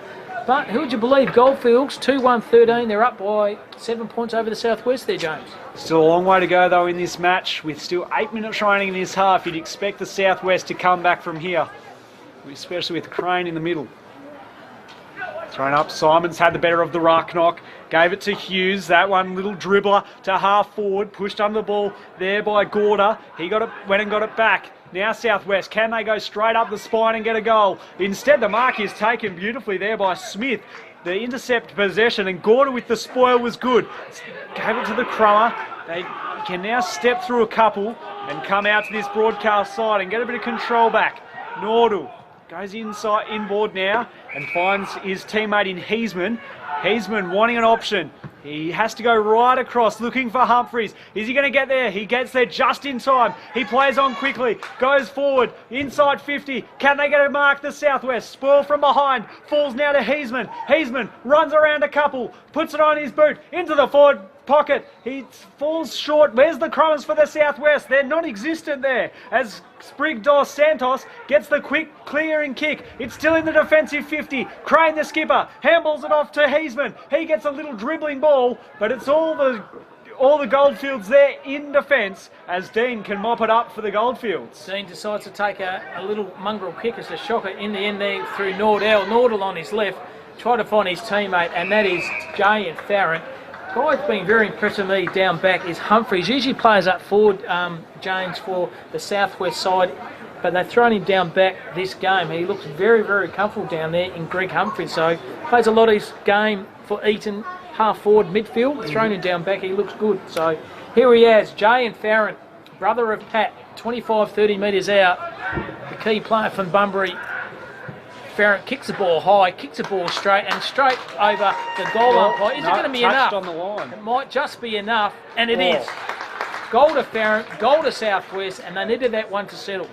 They certainly did. They get it back to 1 point, and with 6 minutes remaining, you feel this game is starting to sway in favour of the Southwest, despite the scoreboard. Even before that, they're just a little bit quicker, a bit more nimble. And at the moment their skills are far superior. Dean, that kick there, he had all the time in the world, but he wasn't able to get the clearing kick out, and it put him under pressure. Certainly didn't. So in the middle of the ground once again, critical centre clearance this one. How will it go doing the ruck work this time is Brett Blair for the Goldfields up against Paul Rinder. Rinder wins that one easy, but rove off the ball this time by Cody Lowe. Low centre half forward Simons had the big mitts out but overran it. Tackled his own player then, Tim Simons. Don't often see that. Comical error then by Simons. Thought it was his opposition player, but it was his teammate and tackled him. Simons back into the ruck. He got the tap over the back. They have the Sambo, gets it on the boot. Cox is over the back if it sits for him. It does. He taps it instead to Garlip. Cuba Garlip, he was caught in possession, and it's holding the ball. Took on one too many. He saw the goals, his eyes lit up, but he couldn't finish off the job. Certainly didn't. So good kick down the line goes Patterson, thumping kick by him and taking a very good defensive mark. And they play on through advantage through Crane over the top, the 1-2. Through traffic was Beaver. Beaver was good, lowers his eyes, and good calling by both players, land in the hands of Trigwell. They go forward again, Southwest. Clinical work by them. Lower their eyes once again and lays out, finds Jamin Farron. End-to-end play by Southwest James, outstanding. Just shows Goldfields, they had the chance, they had the opportunity, but if you give Southwest even just half a sniff, they will take it from you, and they go end to end and cut you open. There's now Jay Farron from Bunbury, the 22-year-old, on the runway. Looks okay off the boot, goes very high in the air, but it's through, it works. And he hands back the Southwest the lead as they go to three straight 18 to the Goldfields 2-1-13 with 3 minutes and 40 seconds remaining in the first half. They just use the ball well, don't they, the Southwest? They always run and spread, and they've got a tsunami of players pushing on the fat side of the ground, and they just use the ball extremely well and have a big target like Jamin Farron up the forward of the ground. You're going to go to him all the time, or Zach Trigwell, who took that big dangle earlier on this quarter. They've got so many multiple options up forward, have the Southwest, and they've kicked straight very well. 3 they are, 18 in front by 5 points with 3 minutes to go in this first half. Ball back into the middle. They had the better of it, the Goldfields. Can they get the clearance? They attempt to with Burge. Fighting hard down on the deck. It's locked in there though, and we'll have a secondary ball up. Still just hanging in the middle at the moment, hanging in there at the moment, the Goldfields. Can they try and wrestle a bit of momentum before half-time? The kick goes in, wanting an option. They find it though, it falls to Meadmore for the Southwest. They get it through a few sets of hands and the kick comes out. It was a dangerous one, but Farron is skillful enough to take the mark. He played on, he stepped off his line, and he's gone. Rout said, no thank you. They play on quickly through the man Sambo, but it is all in sundry. He just played on a little too quickly, and he misses, so it's through for the minus score. 3 straight plays, 2-2. Southwest leading by 4 points against the winless Goldfields. Is this their chance to steal a win before the end of the carnival? Humphreys down back. A good positional change. I've liked what he's done down back after usually playing forward down in the southwest. Going out the outer side. They have options aplenty here, the southwest. A very strong mark taken there by the player. Going further afield now, up to half forward, and they find it with Beaver.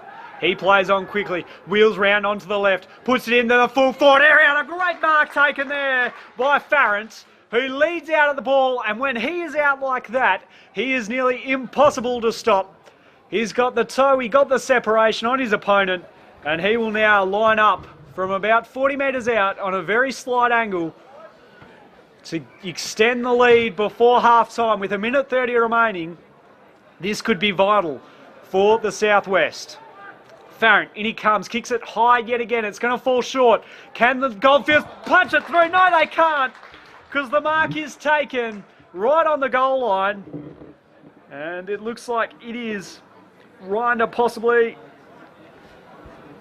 waiting for him to turn around just so we can see his number. He's on a very tight angle. It's a tough kick. He looks confident enough though, on the wrong side for the right footer, but he puts it through. And so the Southwest extend the lead out to 2 goals, out to 10 points rather. They go to 4 straight to the Goldfields 2-14 with just under a minute remaining in this first half here at Mineral Resources Park. It's the undefeated Southwest leading the winless Goldfields, but they are certainly not out of it just yet, the Goldfields. And that player there was Nordal, Bodie Nordal, who kicked the goal. He's from South Bunbury, just 21 years of age. He took a very good mark there and finished truly. So winding down towards half-time, can one either side get a late goal in this half? The tap down was perfect to Delbridge. They find some room and space. Quick kick forward. Spoil came. Southwest scrambling hard, trying to get a stop. Garlett kicks it out into space, looking for Eagle. Time's going to beat them, you would think. He goes for goal. This would be the near impossible one, and it is. It's through for a minor score, and it is a point. The siren should have gone. It is running over time. We're 15 seconds over time. There's the siren now. So at the half-time break, it is the undefeated Southwest holding a very slender margin. They lead the Goldfields 4 straight 24 to the Goldfields 2-3-15. And can the Goldfields get their first win of the carnival in their final game of the carnival and the final game of today?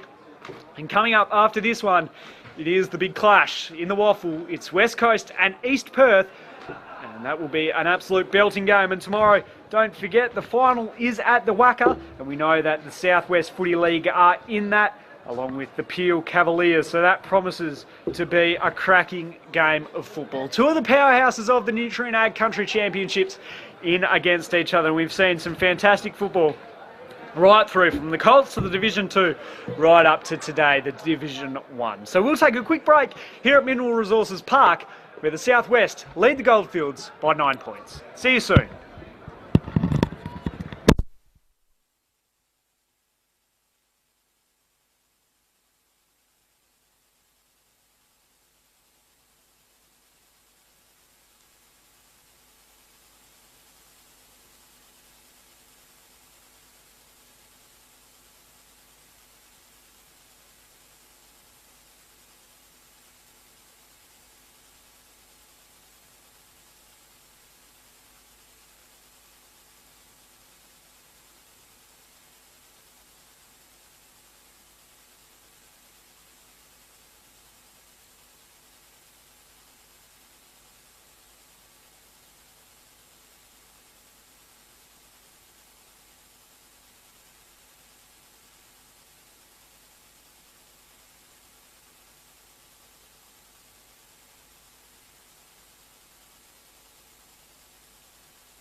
So welcome back here to Mineral Resources Park. James Gardner with you for the final game of today here at Mineral Resources Park. And unfortunately for all you listening at home, you're stuck with me for the last half as Cam has had to rush off to go and commentate the West Perth and Peel Waffle game. So I do apologise in advance for having to listen to me. But back to the game here, and we've sent an adjustment in the scoreline with the Southwest leading 4-1 to 2-3 over the Goldfields. And in some AFL news today, I can tell you that at half-time, it is the North Melbourne Kangaroos leading Collingwood by 4 goals in what has been what could be a bit of an upset at the MCG. So we'll keep you all across all of that action later on today. So we're a minute and a half left in this half-time break, where it is the undefeated Southwest leading the Goldfields. And we've seen right through today how quick the Southwest can be when they get onto the expansive spaces of the Mineral Resources Park. And when they get going and they can hurt you. They break the lines, and I'm sure that's what the message would be from Merv Dalla, who is the coach of the Goldfields team, to not allow them to get turnovers and start their turnover game up. So just over a minute remaining here in this halftime break. Could we see an upset here with the Goldfields getting up over the Southwest Footy League? Well, we'll soon find out. And tomorrow, as I was mentioning before the break, it is a big game out at the WACA, where the Southwest will be playing up against Peel in the grand final at the WACA for the Division 1 Championship here in the Nutrien Ag Country Championships. And we do thank Nutrien Ag for all their continued support of country football throughout this year and in years gone by. They are fantastic supporters of country football, so make sure you go and support those sponsors that support country football and your local football. And we also need to thank Dart Fish and Filming Footy for putting this whole production together over the course of the weekend.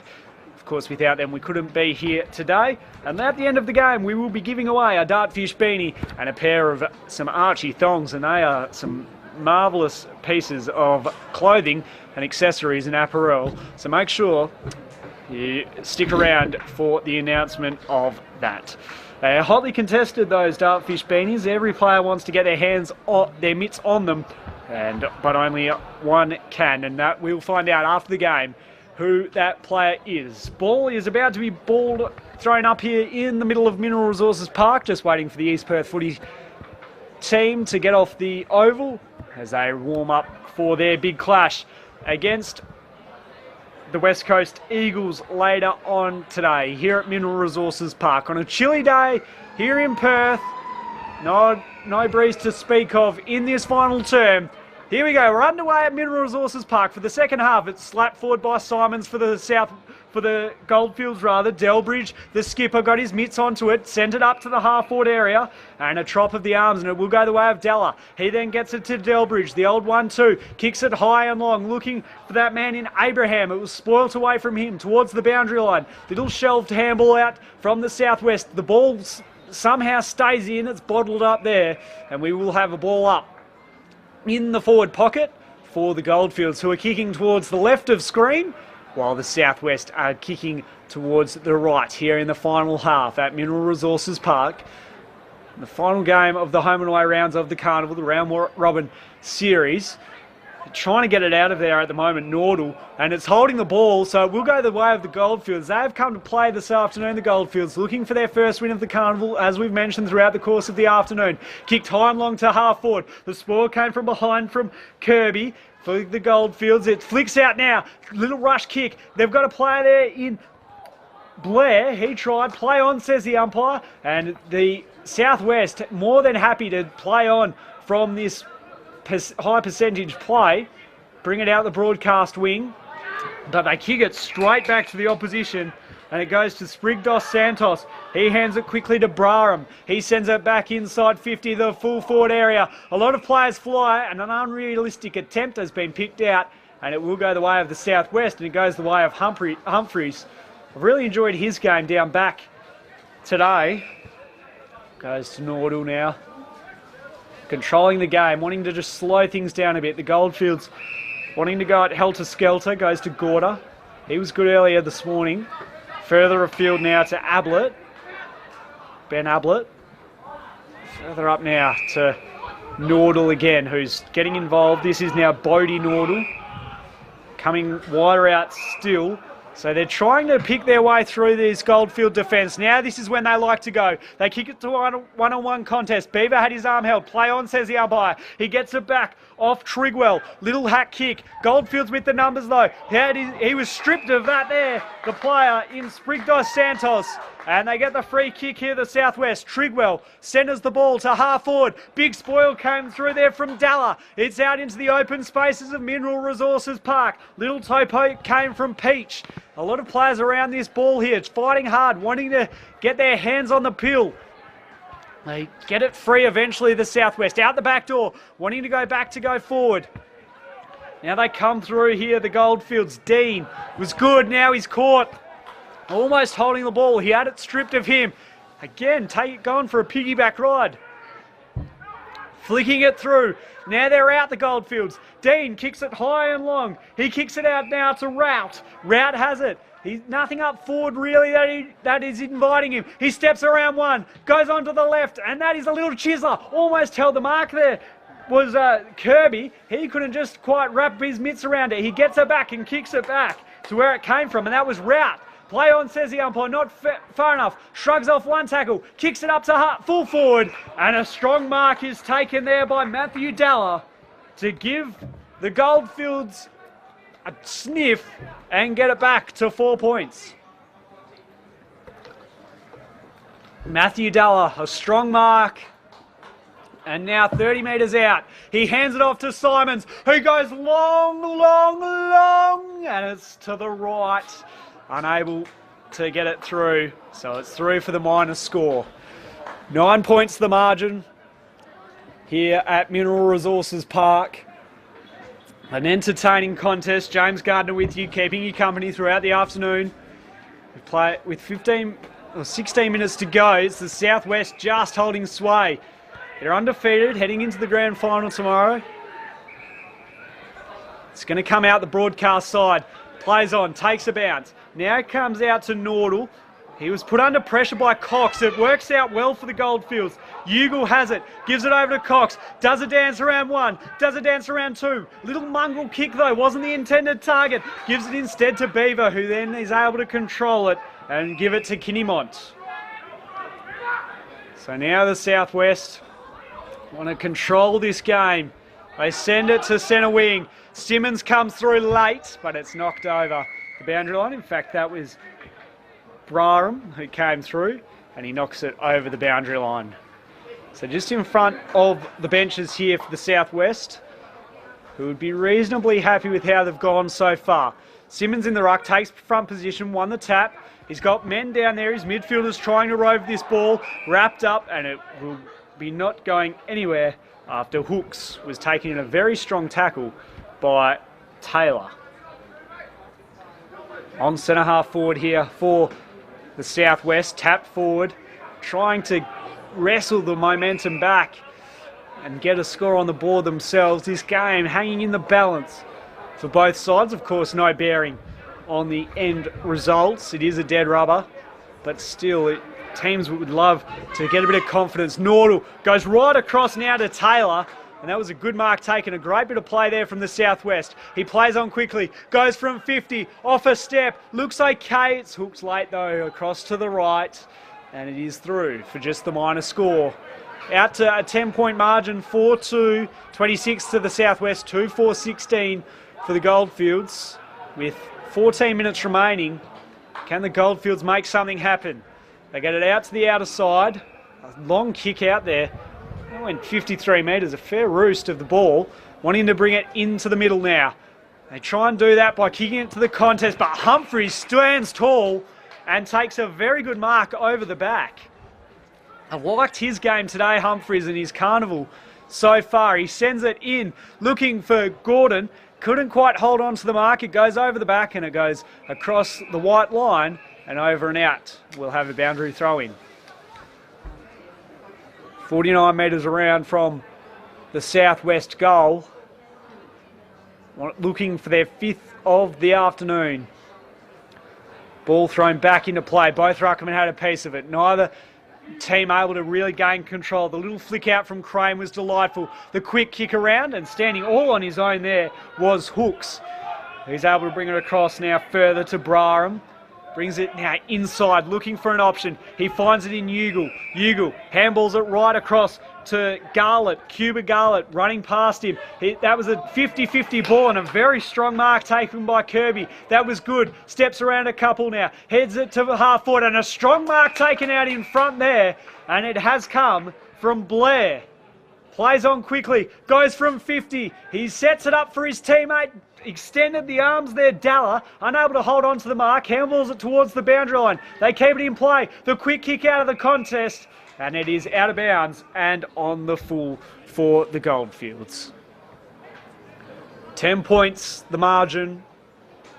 The final game of the afternoon before the Waffle players take centre stage. West Coast against East Perth. Those two sides have a lot of history between each other. Dangerous kick. Medmore was equal to the task and held the grab. This is a dangerous kick. It hung high for Ablett. He was spoilt away by Kirby. They're trying to spill it. Kirby's gone down behind play, slowly picking himself up. Ablett got the handball out away. They're trying hard here. Hesman kicks it into the forward pocket. It's a one-on-one through the sets of hands, and it's over and out. And it went through Hooks' hands. Goes over the boundary line. And in the right forward pocket here, at the right end of the ground, if you're a Southwest supporter, not so much of your Goldfields fan, who will be in desperate need of a goal here. The quick kick came. It was courtesy of Finamo, and it's through for the minor score. 4-3 plays 2-4 here as we enter the final 11 minutes of the carnival, or the normal season of the carnival anyway. Braham on the kick out duties. Ugle biting off that kick down the middle of the ground. Finds Blair. Blair hands it back to Ugle. Running past for the handball. Kicks it further afield. Cox comes out and meets it really well. In fact, that is Wallam.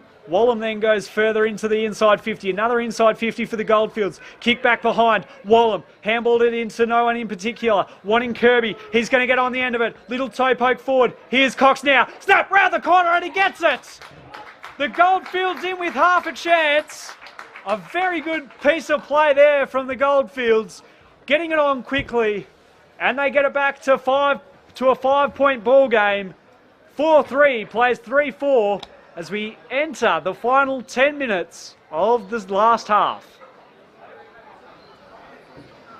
The Goldfields beating the Southwest at their own game by going straight up the spine with a long kick, getting it over the back before they were able to extract a goal through Cox to get it to 5 points and put some real pressure on the Southwest. Pressure they haven't felt during the carnival so far until that early game yesterday morning against Peel.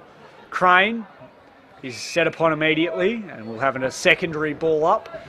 Still in the middle of the ground.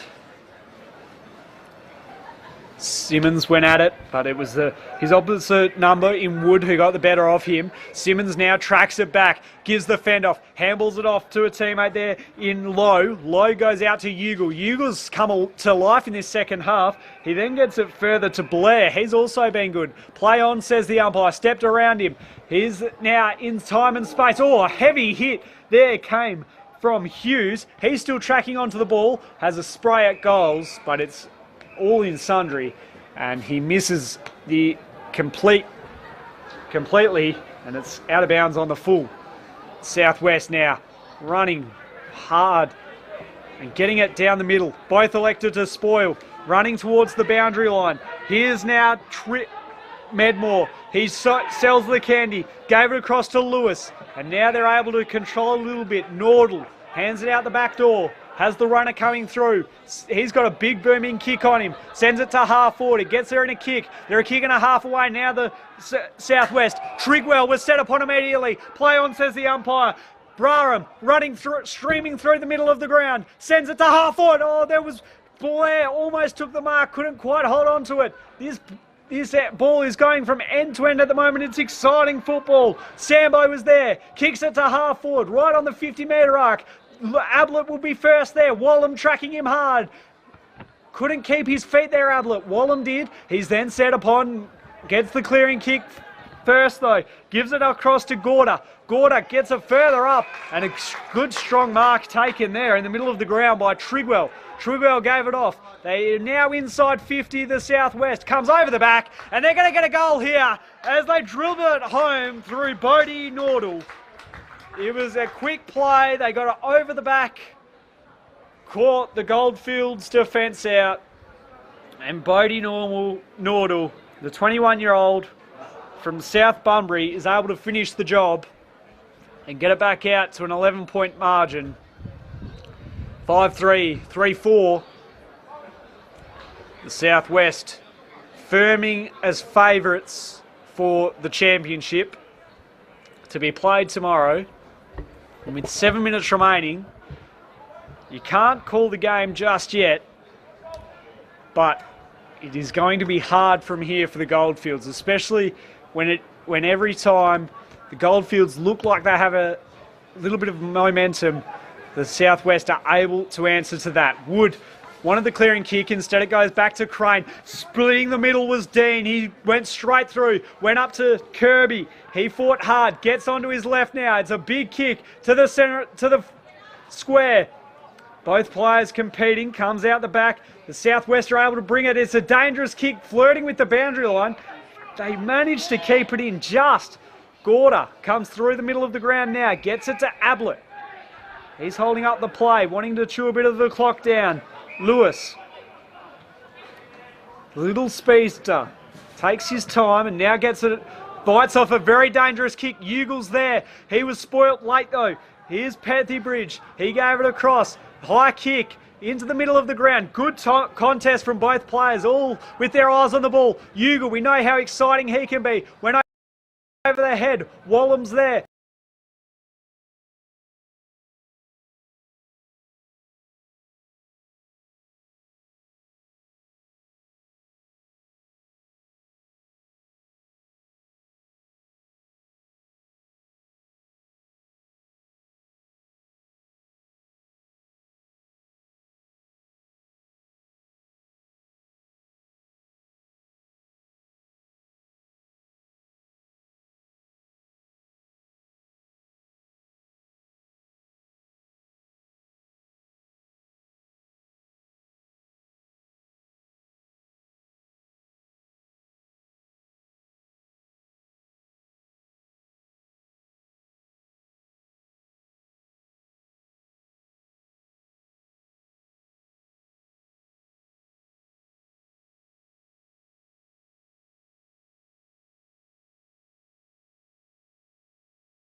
before tomorrow's big grand final day at the WACA. This has been James Gardner and joined in the first half by Cam. Thanks for your company. Enjoy the rest of your day.